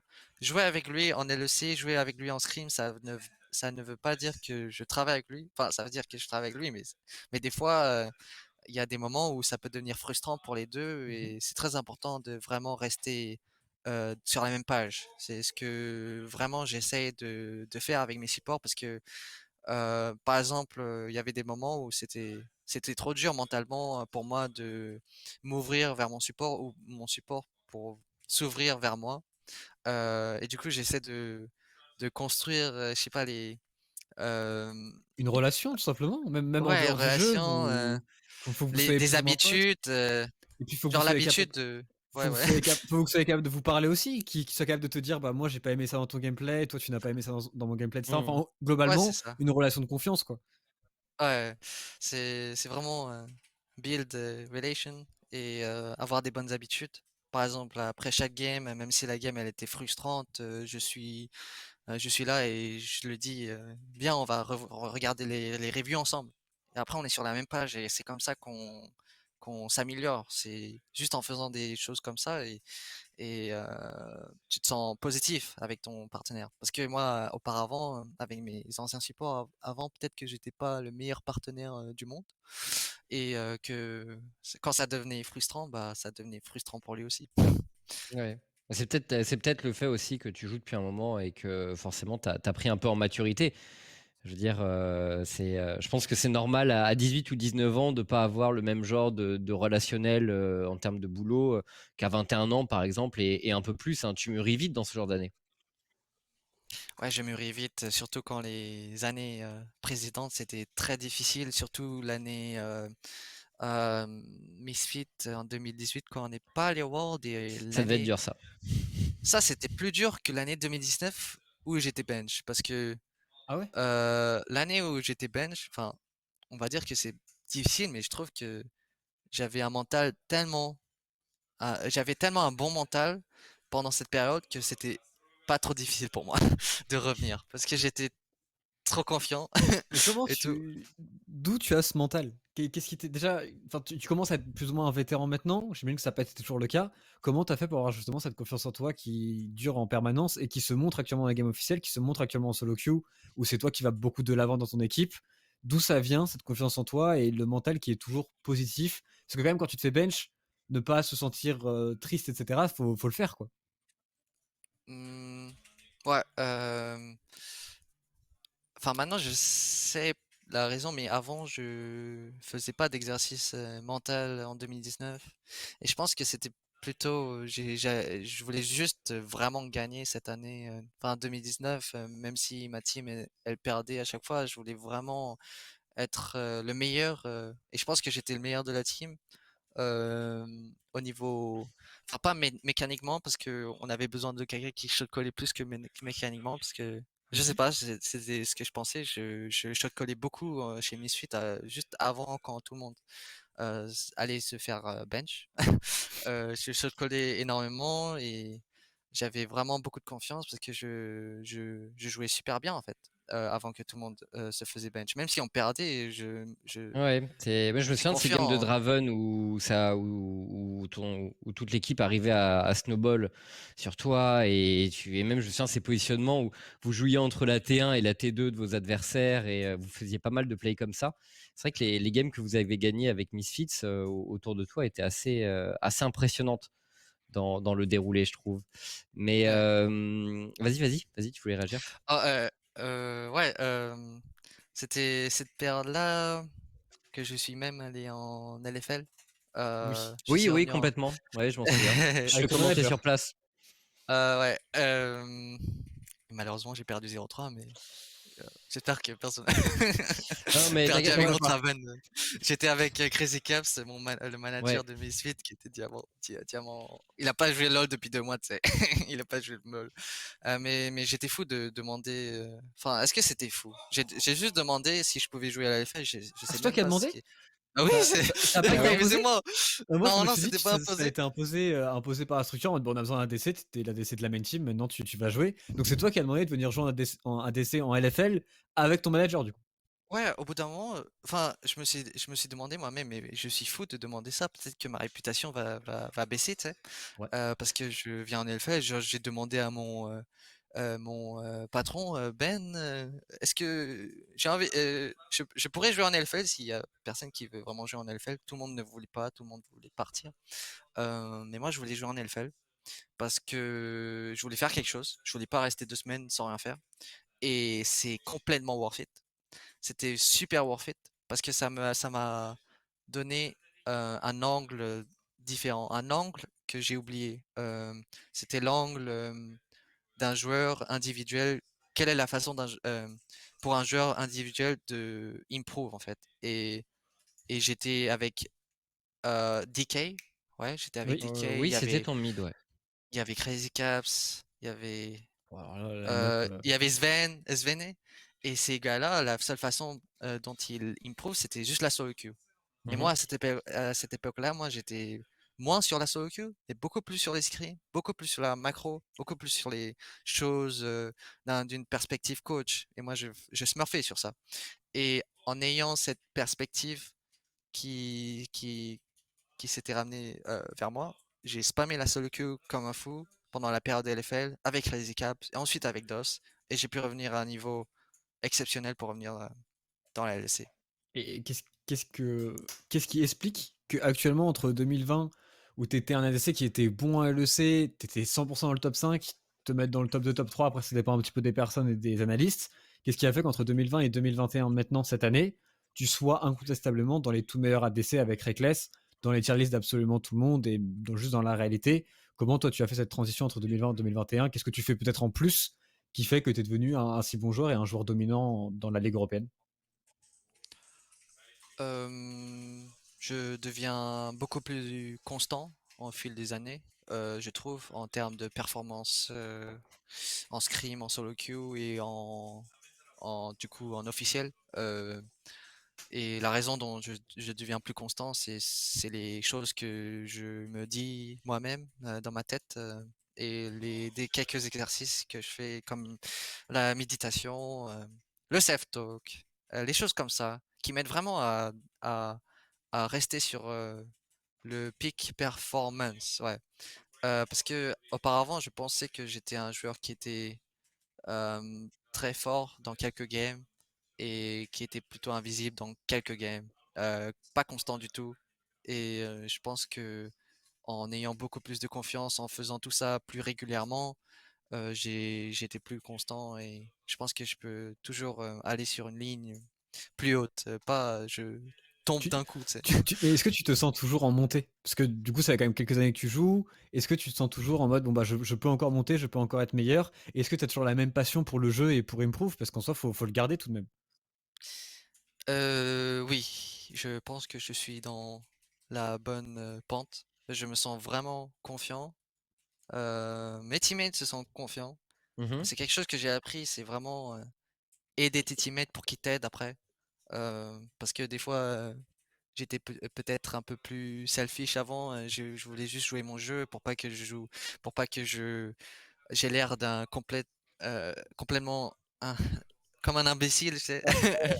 Euh, mais j'ai appris qu'il faut aider ses teammates et ensuite ils t'aident et ensuite le jeu paraît plus simple, on va dire. Mais là, je me sens plus très très confiant et je pense que je peux vraiment aller plus loin. Et en termes de passion du jeu, je pense que c'est beaucoup plus qu'avant. Je trouve que mes journées sont beaucoup plus claires que les journées d'avant quand ils étaient. Enfin, il y avait des journées avant 2018-2019, c'était des journées juste robotiques, toujours la même Mmh. chose. Et je trouve que là, c'est beaucoup plus clair les journées que je passe. Ouais. OK. Tu parlais de tes teammates. Moi, j'aimerais savoir comment ça se passe la communication chez Rogue, parce que un joueur comme Odo Amné a quand même une grosse réputation de shot caller. Duke l'avait eu à l'époque dans son équipe et il me disait que c'était lui qui prenait la plupart des décisions en mid-late game. Comment ça se passe du côté de Rogue? C'est quoi les voix de l'équipe? Moi, il me semble que toi, une des choses dont tu étais content dans cette équipe Rogue, c'est de pouvoir pas mal te concentrer sur ton gameplay et donc ne pas avoir forcément à autant shot call que tu le faisais peut-être auparavant. Je ne sais pas si ça a changé au passage, mais je me souviens que tu m'avais dit ça à l'époque. Et du coup, ça donne quoi la communication dans l'équipe? Comment ça se passe? Est-ce qu'il y a une voix qui pèse un peu plus ou est-ce que c'est pas mal réparti en fonction de qui est bien dans la game? Est-ce que tu peux nous en dire un peu plus? Euh, avec l'arrivée de Odo Amé, je trouve que c'est très bien réparti. Ouais. Enfin, Odo Amé par rapport à Finn, je pense qu'il parle beaucoup plus en review. Mm. Mais dans le jeu, je pense que enfin, c'est un top laner. Je pense qu'il n'a pas vraiment besoin de parler énormément dans le jeu, surtout l'early game, mid game. L'early game, mid game, je trouve que Ouais. c'est mid jungle, bot lane qui parle le plus. Moi, en termes de shot call, avant, je pense que j'étais trop sur l'extrême du shot call. Genre, je shot callais trop. Je pensais même pas à ma lane. Je Ah, farmais et je d'accord. shot callais. Je faisais les deux. Mais maintenant, je suis dans un bon milieu. Je shot call quand c'est besoin et je joue bien. Et mécaniquement, mes decision making. Et en parlant de Odo, je trouve que il a beaucoup plus de knowledge et ça nous aide pendant les reviews. Ça m'aide aussi. Je trouve qu'il y a des choses qu'il connaissait plus que moi ou qu'il était plus fort, peut-être au niveau des. Ah, je veux pas dire ça. C'était un truc stratégie spécifique. Ah oui, C'était. nous dévoile Ouais, pas ouais. vos secrets. Oui. Il y a des Français maintenant, il y a beaucoup de Français en LEC qui pourraient comprendre, donc vaut mieux pas. Mais juste si tu avais un mot sur chacun de tes teammates par rapport à Oui. plutôt même hors game, comment ils sont, comment tu vis avec eux, et juste pour chacun, décrivez-les nous rapidement, parce qu'on les connaît pas trop, à part bon, le niveau de jeu, etc. Je t'avoue que moi, par exemple, comment on doit mener vie dans le groupe, comment il est dans la gaming house, si c'est un joyeux luron, un blagueur ou quoi. Enfin bref, juste nous décrire rapidement chacun de tes teammates. C'est tous des blagueurs. Hmm, Peut-être Inspired, c'est le gars le plus fun, le plus, comment tu dis, Ravagé. childish. Childish? Enfantin, enfantin. Ouais, Ah, enfantin, ah enfantin. oui. Mais en même temps, c'est le Euh, plus jeune de l'équipe, non? Même, il a pas oui, 19 il me ans? semble. Bah Je déjà, me rappelle plus il, pour l'âge 18, d'Inspired. 18. il a, 18? Ouais, il est super Il a, jeune. il a 18, non? Ou il a 19? Oh, je me rappelle plus. c'est trop mignon à chaque fois quand on voit Inspired. Ouais, ouais, c'est le gars le plus fun et il est juste à côté de moi, du coup, comme il est juste à côté de moi, je pense que je lui parle énormément par rapport aux autres teammates. Trimby, il est derrière moi, mais je pense que s'il était à côté de moi, je lui parlais beaucoup plus. Enfin, Inspired et moi, on a une bonne relation. Enfin, en parlant d'Inspired, je pense que c'est un gars qui veut toujours faire l'imbécile. Non, pas vraiment faire l'imbécile, mais il veut faire le funny guy, ouais. Le Mhm. clown. Ouais, Ouais, tandis que Larsen, c'est un gars très disciplinaire. Il est vraiment discipliné par rapport aux autres personnes que j'ai d'accord. rencontrées dans les sports. Le gars, il veut vraiment pas troll du tout, tu sais. Ouais, Il veut pas troll du tout. Enfin, des fois, d'accord. ouais, genre, peut-être que là, il va se lever de sa chaise après sa game et il va faire des pompes et tout. Ah ouais, donc motivé, quoi, Euh, motivé. ouais, il est strict envers lui-même et envers le D'accord. jeu. Enfin, la personnalité peut se montrer dans le jeu aussi. Ouais. Ah mais je pense Et, que effectivement c'est un truc, c'est un parallèle qu'on peut faire par rapport à sa façon de jouer et le fait qu'il ait souvent des performances hyper régulières et de très haut niveau. Il y a un truc dont je voulais parler et qui est assez nouveau quand même, je pense, cette année, Hans, c'est le fait que votre équipe montre beaucoup l'ambition pour le titre. Bien sûr, je pense que c'est toujours dans un coin de la tête de tous les joueurs, mais cette année, on sent quand même beaucoup plus la volonté collectivement dans les déclarations. Je me souviens de Larsen qui avait dit en interview qu'il espérait pouvoir briser le cycle un peu G2 Fnatic tout le temps en finale, etc. Toi, tu as lâché quelques tweets qui aussi montrent bien, je pense, l'envie et l'ambition que tu as à ce niveau. Je pense au premier match contre G2 où tu parlais de conserver la première place, tu vois. Donc, c'est d'une certaine façon ton équipe et toi, vous vous considérez comme étant capable de jouer la première place. Et un autre tweet où tu disais récemment que tu voulais tout gagner, que tu te sentais super confiant. Je crois que c'est un tweet que tu as fait ce week-end. Donc, j'ai envie de te demander, cet état d'esprit, il vient d'où? Comment il s'est mis en place de votre côté? C'est un truc que vous aviez dès le début de la saison ou qui s'est construit avec les scrims, la confiance qui s'est accumulée en voyant vos bonnes performances? Comment on en est arrivé à se dire qu'on joue le titre finalement du côté de Rogue? hmm, je suis pas sûr. Je pense que c'est parce que on trouve qu'on est vraiment à un bon niveau et qu'en termes d'entraînement, il y a pas, enfin, ça se passe toujours super bien. On est vraiment dans la pente, la haute pente de performance et pour moi personnellement, je sais que j'ai envie de me focus beaucoup plus ce qu'il y a sur devant moi. J'ai j'ai auparavant beaucoup focus ce qu'il y a très loin, genre les Worlds, alors que c'est dans 8 mois, un truc comme ça. Et Mhm. je préfère focus vraiment sur ce qui est de présent. Et je pense que toute la team pense un peu similairement, du genre, on fait game par game. Genre, la semaine prochaine, le plus important, c'est Mad Lions G2. C'est ce qui est le plus important pour l'instant. Et ensuite, le plus important et qui est le plus proche, c'est le Spring Split LEC. Ouais. Et je sais pas d'où ça vient cette culture de pensée, mais ou Parce que peut-être l'année que je. dernière, vous vous disiez pas que vous alliez tout gagner. Je pense quand même. Tu vois. Enfin, même si vous en Euh, aviez envie, on voyait pas cette ambition non plus affichée par l'équipe. Tu vois. J'ai pas le souvenir de tweet de toi qui disait franchement, genre, je veux absolument gagner ce split, je me sens trop bien. Et alors que tu as fait ce tweet récemment. c'est parce que je me sens très très très très bien, très Mhm. très confiant par rapport aux autres années, et je trouve que je peux vraiment la prendre cette fois-ci. Et ben justement, Ce bah, trophée. pour l'apprendre, techniquement, voilà, actuellement vous êtes bien, mais il y a G2 quand même. Et comment toi tu Et à te G2. vois par rapport à G2? Comment Rock se voit par rapport à G2? Il y a eu un premier match qui a été très intéressant. Vous allez jouer la semaine prochaine en plus de ça. Tu penses que vraiment vous pouvez les matchs? Tu parlais de potentiellement Ah, de je pense qu'elle chaos. était free la première game qu'on Tu a penses joué qu'elle était free contre pour eux. vous? Oui, parce que quand j'étais revenu sur la lane avec ma Vayne, j'allais prendre 15 CS d'avance, mais je suis mort et j'ai perdu toute ma wave. Si j'étais, j'avais la tempo et si je jouais correctement à ce moment-là, je pense que le niveau snowball en early game, ça serait insane. Je pense qu'on allait prendre 2-3 k golded en Mhm. early game, mais c'était le contraire. Et en mid game, late game, on a réussi à revenir, revenir. Et contrairement aux autres années, moi, étant chez Rogue et la façon de tous les gens qui pensent ici, je pense qu'en 2019 ou début 2020, on pensait jamais qu'on allait prendre une game de G2. Genre, c'est impossible à battre. Même en scrim, on pensait qu'on n'allait jamais les battre. Mais récemment, surtout même en 2020, en Summer Split, on les a presque battus en Best of 5. Ouais. On a perdu 3-2. Et la cinquième game, on gagnait vraiment hard, enfin en tout cas en bot lane. Mais on a malheureusement perdu et je pense qu'on se sent vraiment plus confiant en jouant contre G2. Et je pense qu'ils ont beaucoup plus peur de nous que les années précédentes. Du coup, c'est pour ça que on pense tous qu'on peut prendre le titre. Ouais. Parce que, Ok. juste pour confirmer ça, c'est vrai que G2 commence à faire des tweets en mode on respecte beaucoup Rogue et c'est plus du tout on respecte Fnatic, c'est Rogue en termes de niveau. Il y avait pas mal de tweets qui sont sortis. Et moi, directement dans le match, tu es contre Ekles, contre Mikix. Comment tu vois l'affrontement sur la bot lane? Tu te sens déjà chaud, même en termes de phase de lane? Parce que pour le coup, ils sont impressionnants. Tu penses déjà que c'est possible pour vous de snowball, pourquoi pas même par là?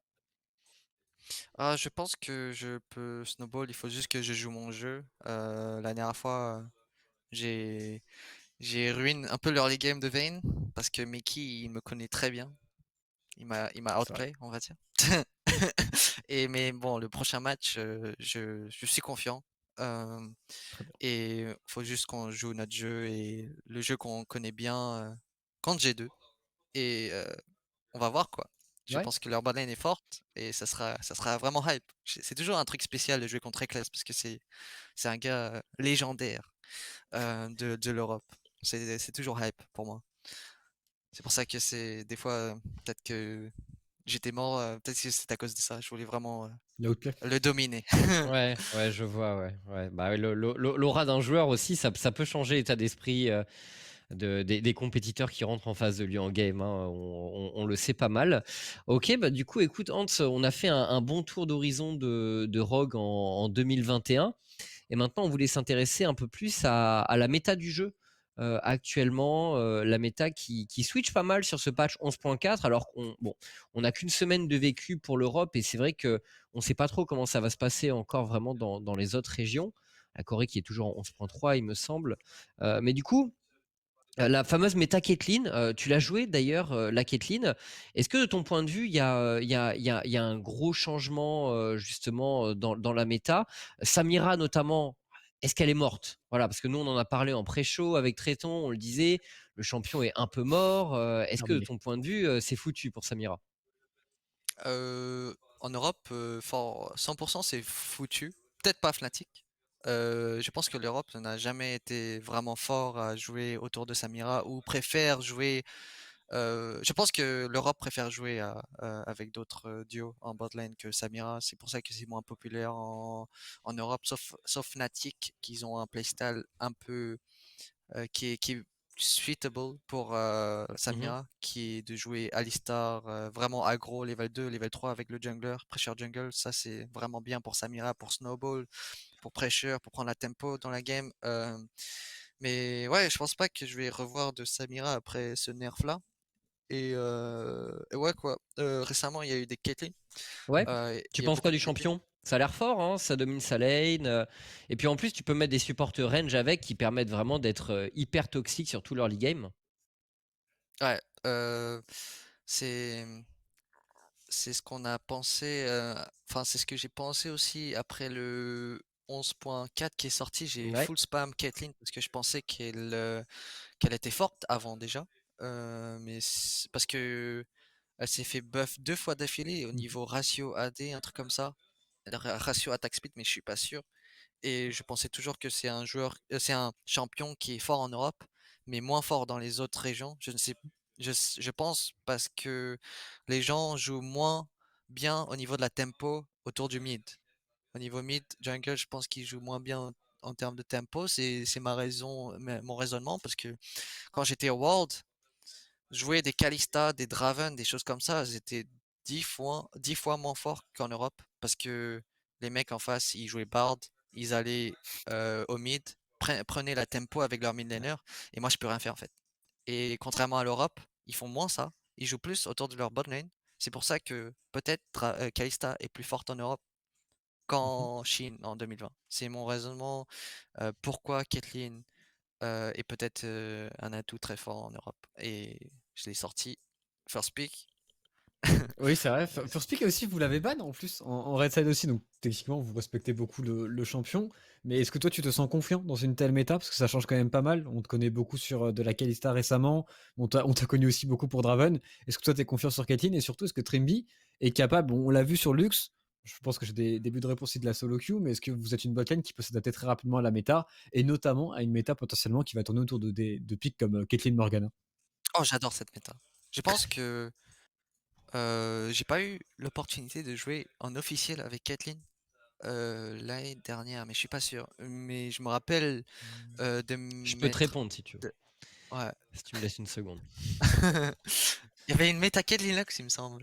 Il me Ouais, semblait il y a l'année eu une dernière. Metalux. Pour moi, c'était il y a 2 ans la Metalux, mais je sais pas si on a eu une l'année dernière aussi. Oh, j'ai énormément joué Caitlyn, je pense. J'ai L'année l'impression que. dernière, t'as joué Aphelios, Senna, Kalista, Draven, Ezreal, Ashe, Miss Fortune, Xayah, Syndra, Varus, Jhin, mais pas de Caitlyn. Ok, mais je laisse pas mon scrim. Je te Du coup, crois. je Je te connais le crois. truc, la méta Kathleen, je connais vraiment le truc. Du coup, c'est très très rapide. Et parce que comme disait Tréton, c'est vrai que ça peut engager aussi des changements de support pour Trimby.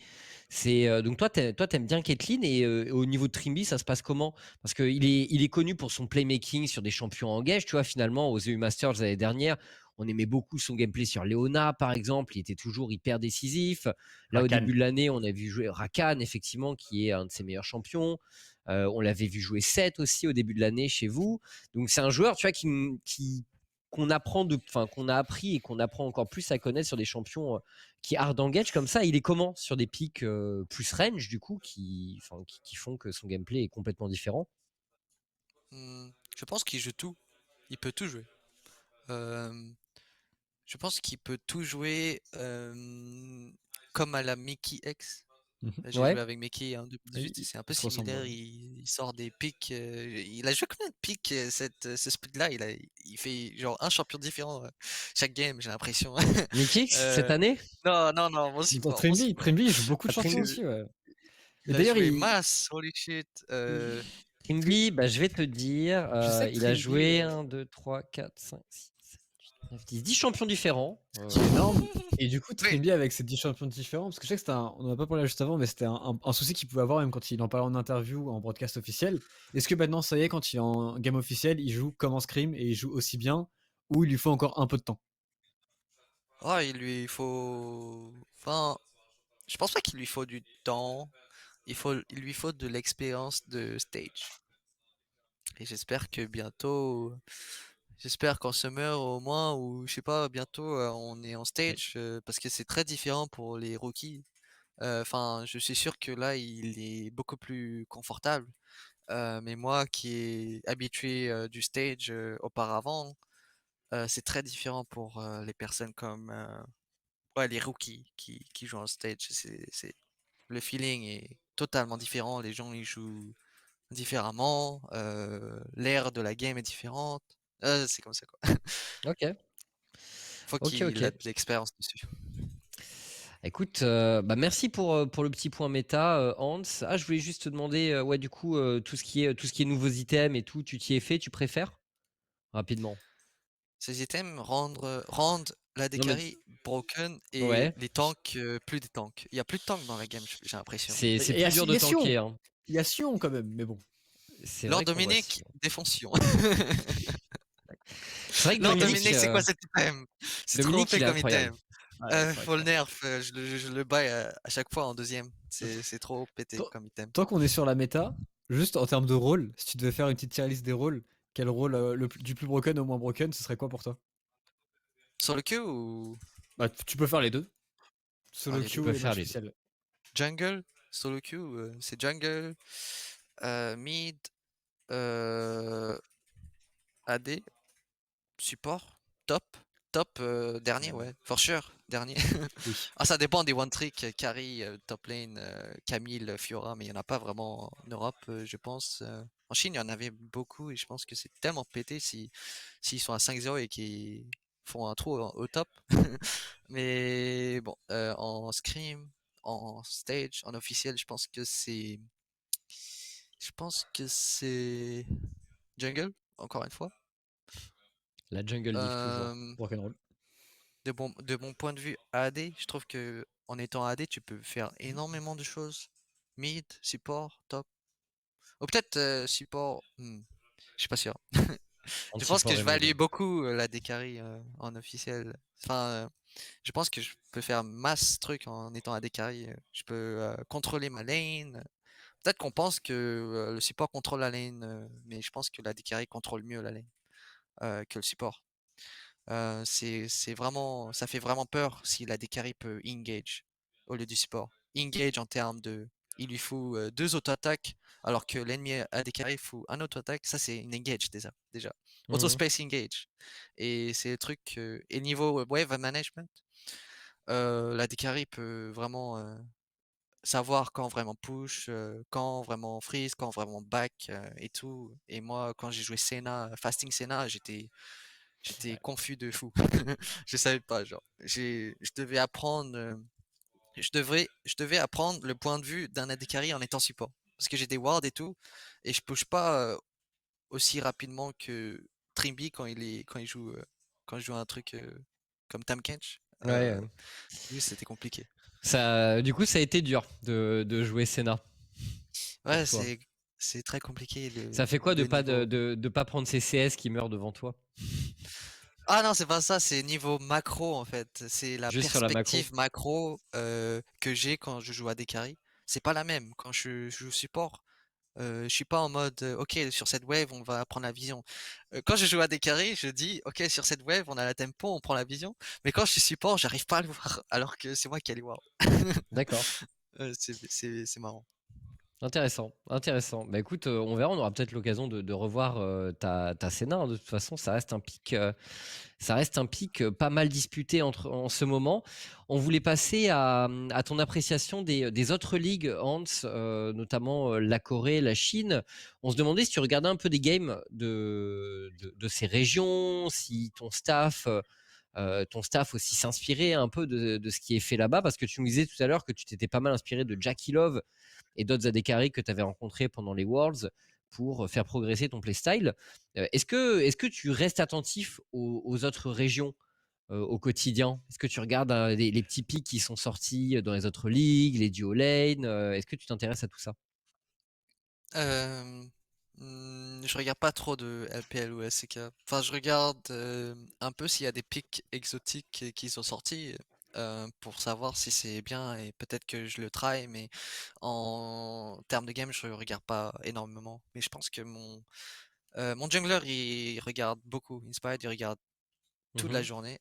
La LPL, fait que de regarder la LPL. Avant les mhm. scrims, il fait que de regarder. Je sais pas, c'est juste fun pour lui de regarder le le pathing du jungler et combien de temps il clear, tu sais, juste pour lui, c'est Ouais. fun. Et je pense que les coachs ils regardent un peu aussi, mais moi je regarde pas énormément. Je trouve que c'est mieux que je reste sur le style de l'Europe est totalement différent de la LPL, du coup, faut que je Tu- joue en termes de style de l'Europe.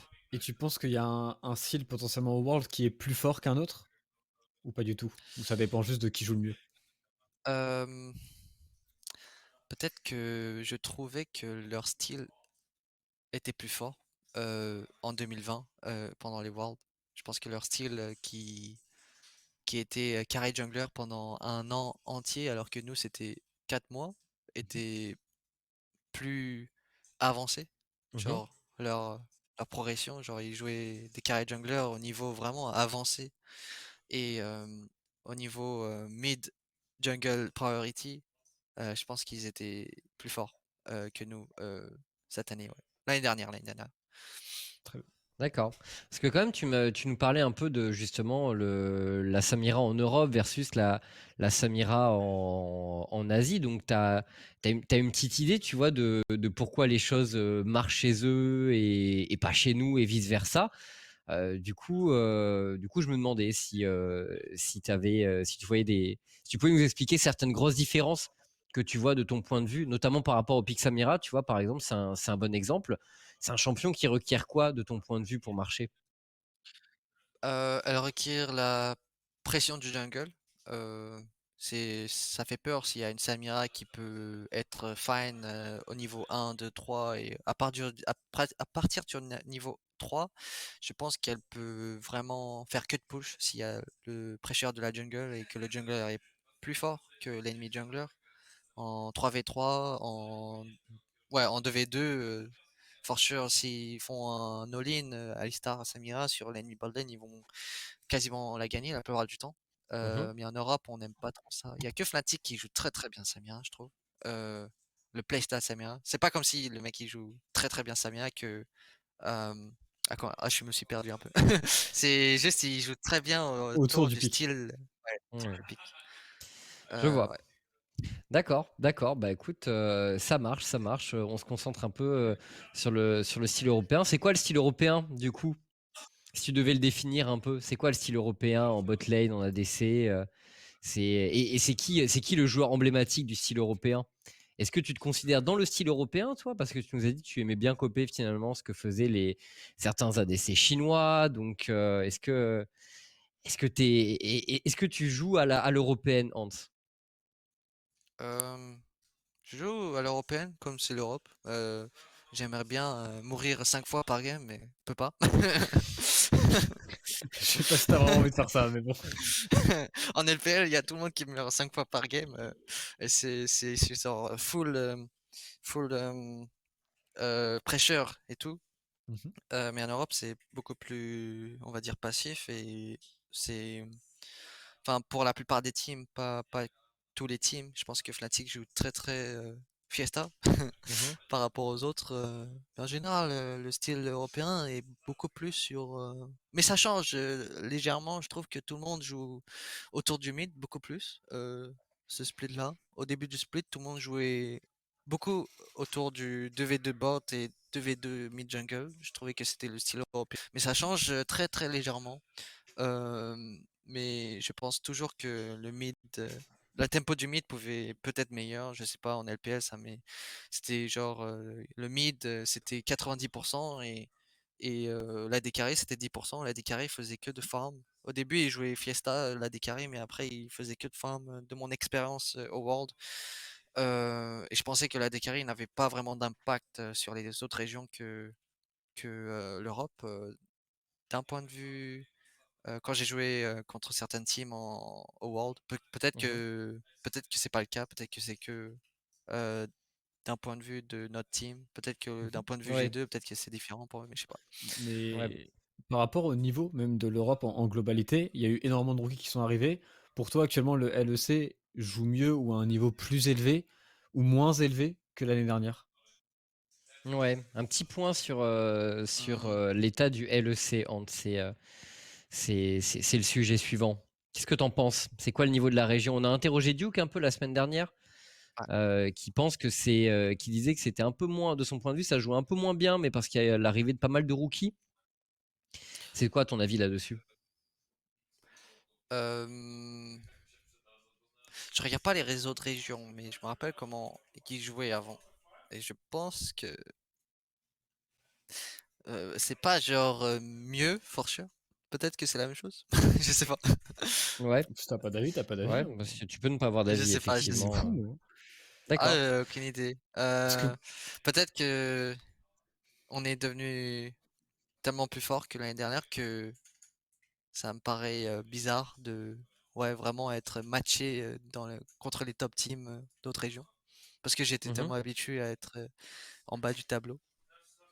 Bah Ouais. justement, en plus cette année, vous vous servez peut-être de cette supériorité pour déjà, dès maintenant, dès le spring, c'est quand même un gros changement par rapport à l'année dernière. On en parle un tout petit peu au début, mais on peut en reparler. Du fait que vous jouez beaucoup plus early game, vous jouez beaucoup plus de Lucian, vous testez des compositions. Toi, on te voit jouer beaucoup plus agressif, tu fais des assassinats pas mal en mid game, vous cherchez beaucoup d'opportunités. C'est un truc qui est conscient et qui vous prépare au BO5. Vous faites exprès de prendre des drafts qui, des fois, peuvent être un petit peu difficiles, ou c'est juste, vous êtes en mode, bah, c'est comme ça que ça fonctionne pour nous, ça fonctionne très bien, on sécurise des wins. Ma vraie question, c'est est-ce que vous êtes en train de sécuriser des wins ou est-ce que vous êtes déjà en train de vous préparer pour les playoffs?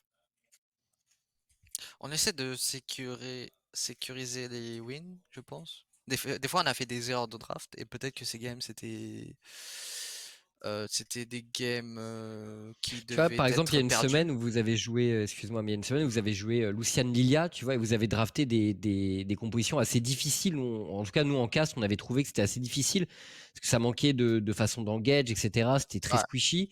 Et effectivement, je pense que Tréton fait pas mal référence à ces games-là, où on se disait, vous avez un peu joué en hard mode. Et d'ailleurs, je me souviens d'une réaction de Larsen qui disait justement que vous aviez un peu joué en hard mode cette semaine-là.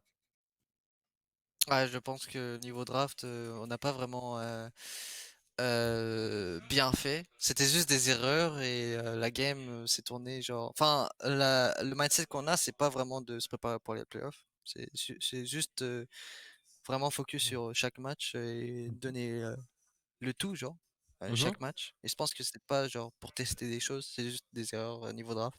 D'accord. D'accord. Ouais. Ok. Bah moi, si tu te prépares pour les prochains matchs, est-ce qu'il y a du coup une préparation particulière par rapport au fait que vous jouez G2 et Mad Lions, et surtout le G2? Est-ce qu'il y a vraiment une préparation particulière, des petites strats, ou c'est une semaine comme une autre et vous vous préparez comme d'habitude? Dès lundi, quand les scrims vont recommencer, je pense on aura, on va penser à une façon dont on veut jouer niveau draft et niveau playstyle contre G2. Pour l'instant, là, c'est le day off, du coup, on n'a pas vraiment pensé. Et je pense que lundi, on va essayer de tester des choses et entamer la préparation de G2 et MAD. Mais je suis pas sûr pour l'instant. Ok. Ok. Ok. Petite question encore une fois sur le LEC, Hans. On voulait savoir de ton point de vue qui va aller en playoff. Alors, parce que forcément pour nous ça va Oh! devenir une grosse discussion. Bonne chance pour cette question. Alors on sait d'ores et déjà que G2 et Rogue sont en playoff. Vous avez sécurisé vos deux équipes ont sécurisé leur place, donc déjà ça fait 2 sur 6. Mais du coup c'est quoi les 4 autres équipes qui vont aller en playoff de ton point de vue? Parce que nous, on constate beaucoup de choses, que Excel et Schalke notamment sont en train de pas mal baisser récemment. Du coup, ça donne la possibilité à des équipes comme Misfits, Astralis de revenir. Bon, Vitality, c'est plus difficile, mais c'est pas totalement impossible non plus. Qu'est-ce que tu en penses? Qui va aller en playoff de ton point de vue? Oh, je me rappelle plus le standings. Je vais rechercher ça vite fait. Alors, Le on l'a. standings. Est-ce qu'on peut afficher en régie, Jeff? Est-ce que tu peux afficher le classement au passage du LEC, Ce serait s'il te plaît? incroyable. Il va le prendre sur Oh, l'e-sport, je j'ai vu. pense. Enfin, j'ai. Ah bon, tu l'as toi? Ce serait bien que Mhm. les Ouais, spectateurs l'aient aussi en même temps, en parallèle. Mais vas-y, dis-nous, ce qui, pour toi, serait le top 5? ok. Le top 6, du coup. Top 6, on est Ah, d'accord. oh, ok. Enfin, le truc, c'est que G2, en tout cas, G2 et vous, vous y êtes déjà en réalité en playoff. Donc la question, c'est quelles sont les 4 autres équipes qui vous suivent?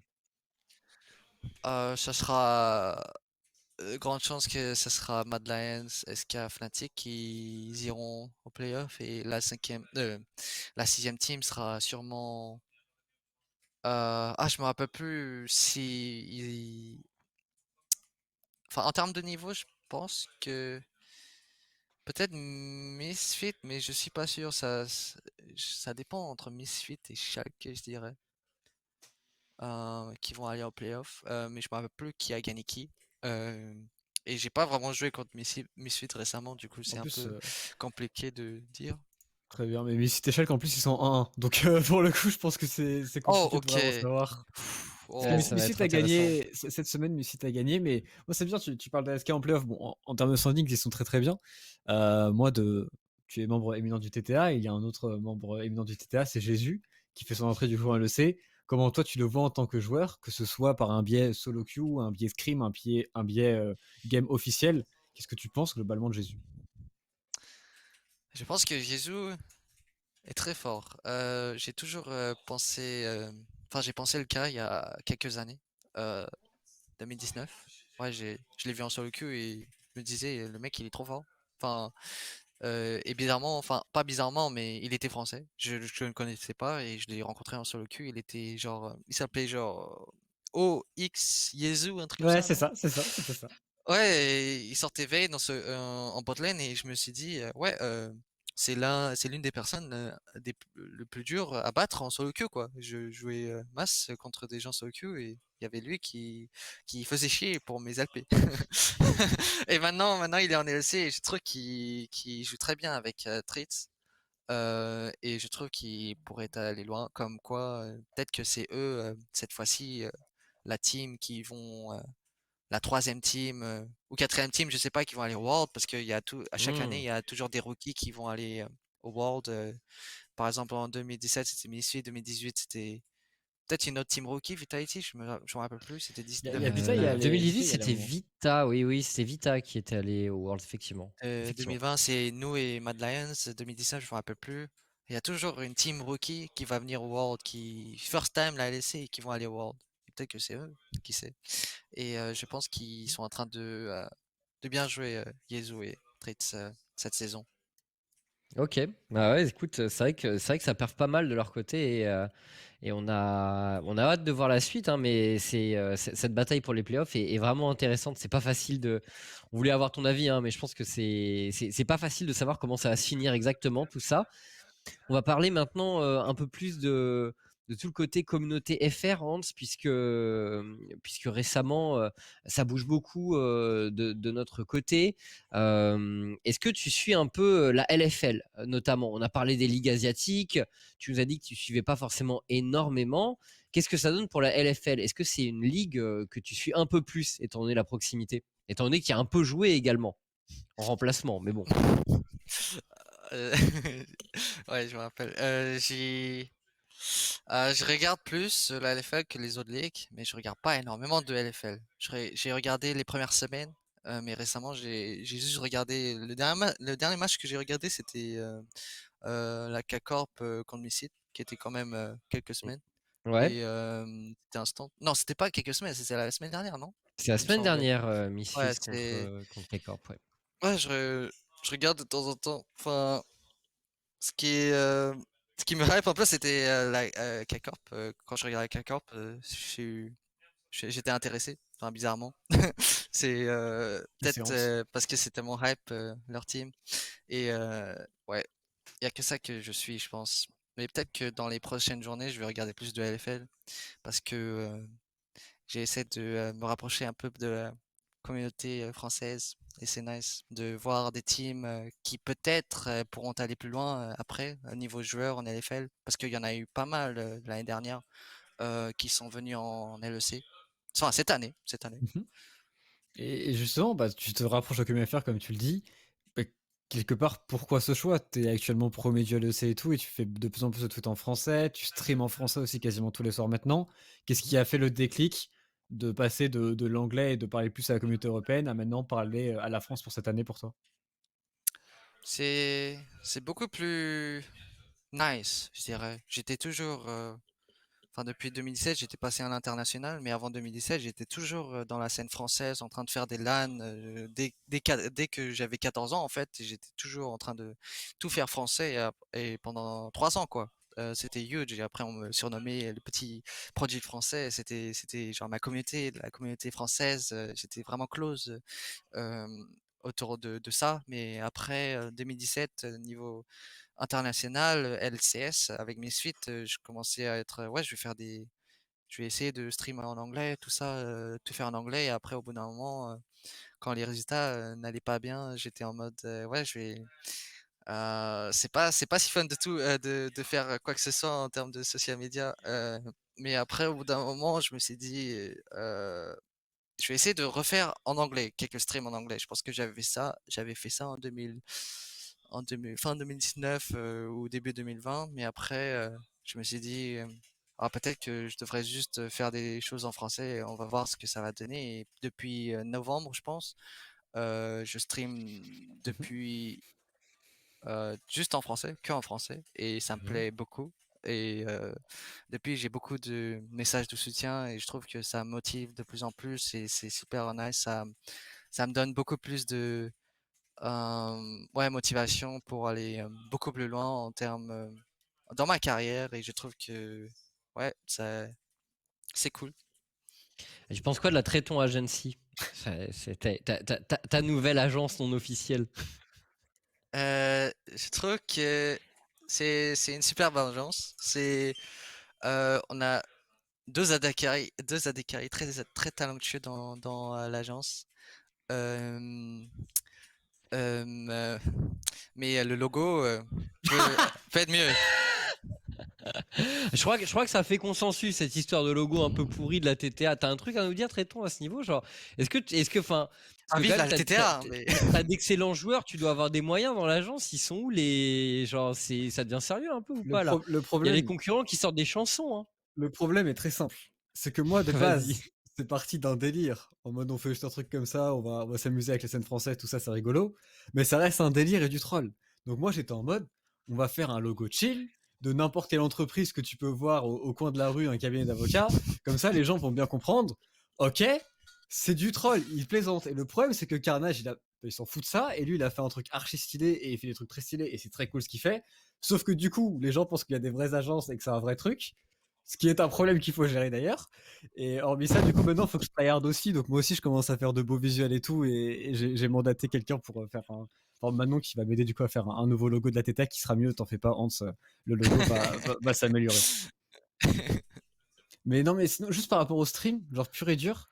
Donc tu streams vraiment beaucoup, beaucoup en français. Et donc tu as dit que ça t'apportait pas mal au niveau communautaire aussi. Mais est-ce qu'en en termes de niveau de jeu, en termes de solo queue, est-ce que ça a un impact pour toi, qu'il soit positif ou négatif? Parce que le fait de parler en jouant, ça peut certes t'aider pour potentiellement des scrims, potentiellement de games compétitives et ça t'habitue, mais ça peut peut-être aussi te réfréner un petit peu, te faire perdre un petit peu de niveau. Est-ce que tu as peur de ça par rapport à la solo queue ou juste tu te dis, bah, actuellement je kiffe stream, j'adore partager des trucs avec la scène française et ça me permet peut-être même de me motiver de streamer autant?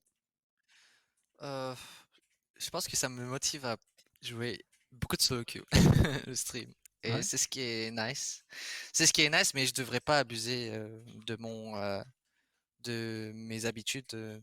Je joue pas genre 24 heures sur 24 les solo queue, mais le stream ça me pousse un peu plus à jouer plus de solo queue. Et sur cette chose-là, c'est nice. Et aussi, j'ai pas envie de montrer que je suis un imbécile sur le Summoner Rift. Du coup, j'ai pas envie de troll mes games. Du coup, c'est full tryhard chaque game.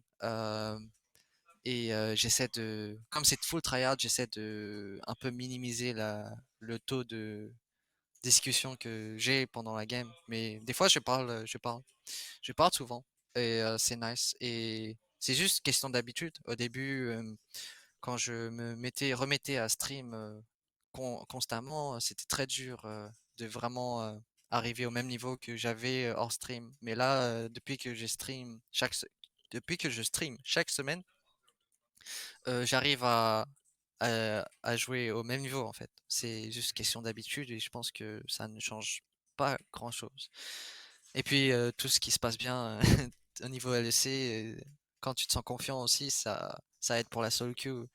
Enfin, j'ai l'impression que quand tu joues très bien, quand ça fonctionne bien en LEC et que tu joues bien en LEC, et quand tu reviens en solo queue, ça paraît un peu plus facile, bizarrement. C'est quoi tes créneaux de stream, Hans? Du coup, pour les gens qui suivent l'émission, qui ont su le replay également, t'as des horaires un peu fixes ou tu fais un peu selon ton agenda du moment et parfois tu lances un peu un stream de façon sauvage. Tu fais comment?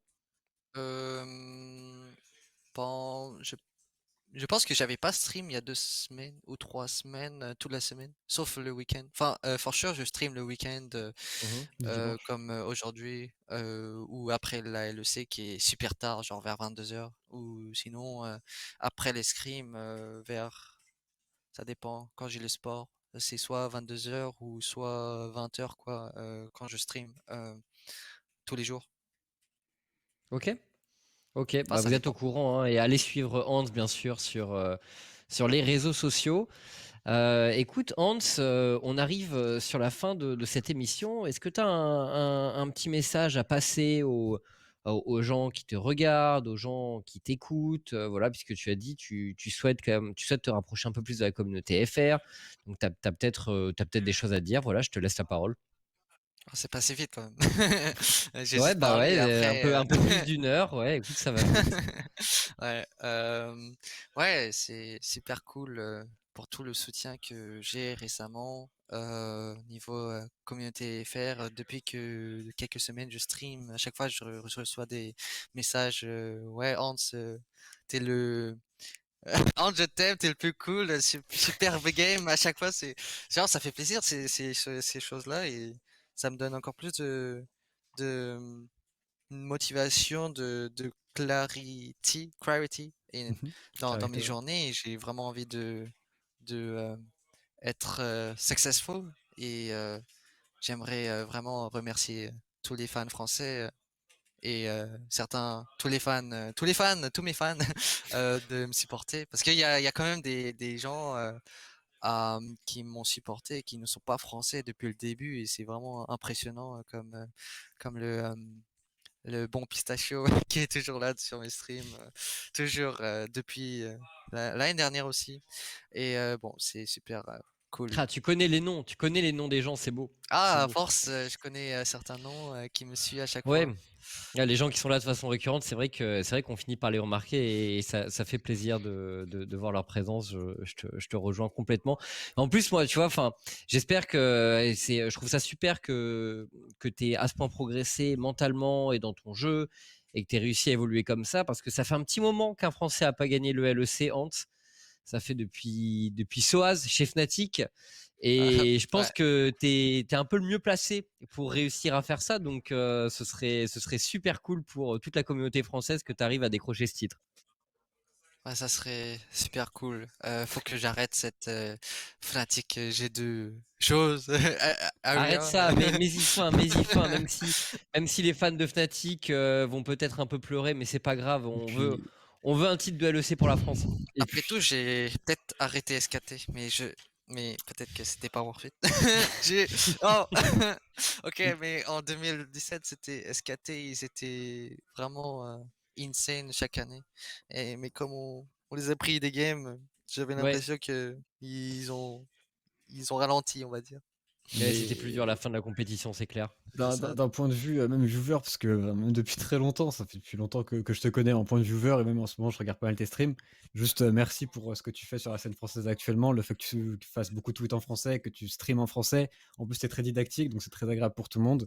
Et bah, encore bonne chance pour tes projets, bonne chance surtout pour l'ALEC. Et c'est super cool pour la communauté française d'avoir un joueur aussi fort que toi actuellement qui mène un petit peu la charge et qui sûrement donne l'exemple à des mecs comme Jésus, Exakik, J-Link, des ADC derrière qui poussent aussi pas mal.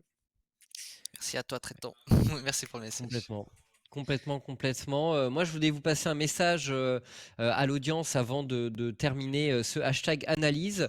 On a sorti l'émission sur à peu près toutes les plateformes de podcast qui existent. En tout cas, bon, il y en a plein que je connaissais même pas. Donc, n'hésitez pas à les regarder. Hashtag analyse, c'est disponible sur Spotify, etc. J'ai plus la liste exactement sous les yeux. Attendez. Il y a un tweet de noix sur le. Il y a un tweet de Noah. Il y a un tweet de Noah qui donne tout. Mais Spotify, Stitcher, Podcast Addict, TuneIn, Podchaser, Pocket Cast, Deezer, Listen Notes, Player FM. Bref, genre tous ces trucs-là. Donc n'hésitez pas à aller suivre sur ces plateformes. Et voilà. Merci à tous d'avoir suivi ce numéro de hashtag analyse. Encore merci à Hans d'avoir répondu présent. Merci à Croc pour les sujets de discussion autour du MSI et de la LPL. Et bien sûr, merci à Tréton qui m'a accompagné tout au long de cette émission. Mais merci à toi aussi, Tréton. Merci Chips. Et puis Hans, tu vas stream juste après ou pas?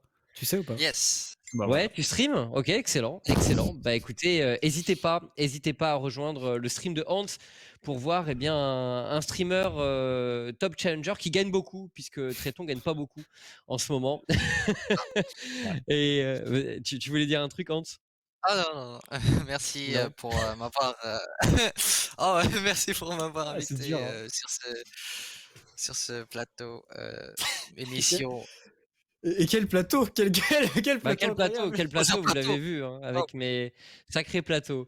Bref, merci beaucoup, messieurs, c'était cool. Merci au public d'avoir suivi. On se retrouve la semaine prochaine, 20h, toujours pour de nouvelles aventures dans #analyse. Bonne soirée à tous, bonne fin de dimanche et donc de week-end. Et à demain sur les antennes de TP LOL pour la Div 2. Et sinon, bah, allez voir Hans en stream juste après. Des bisous.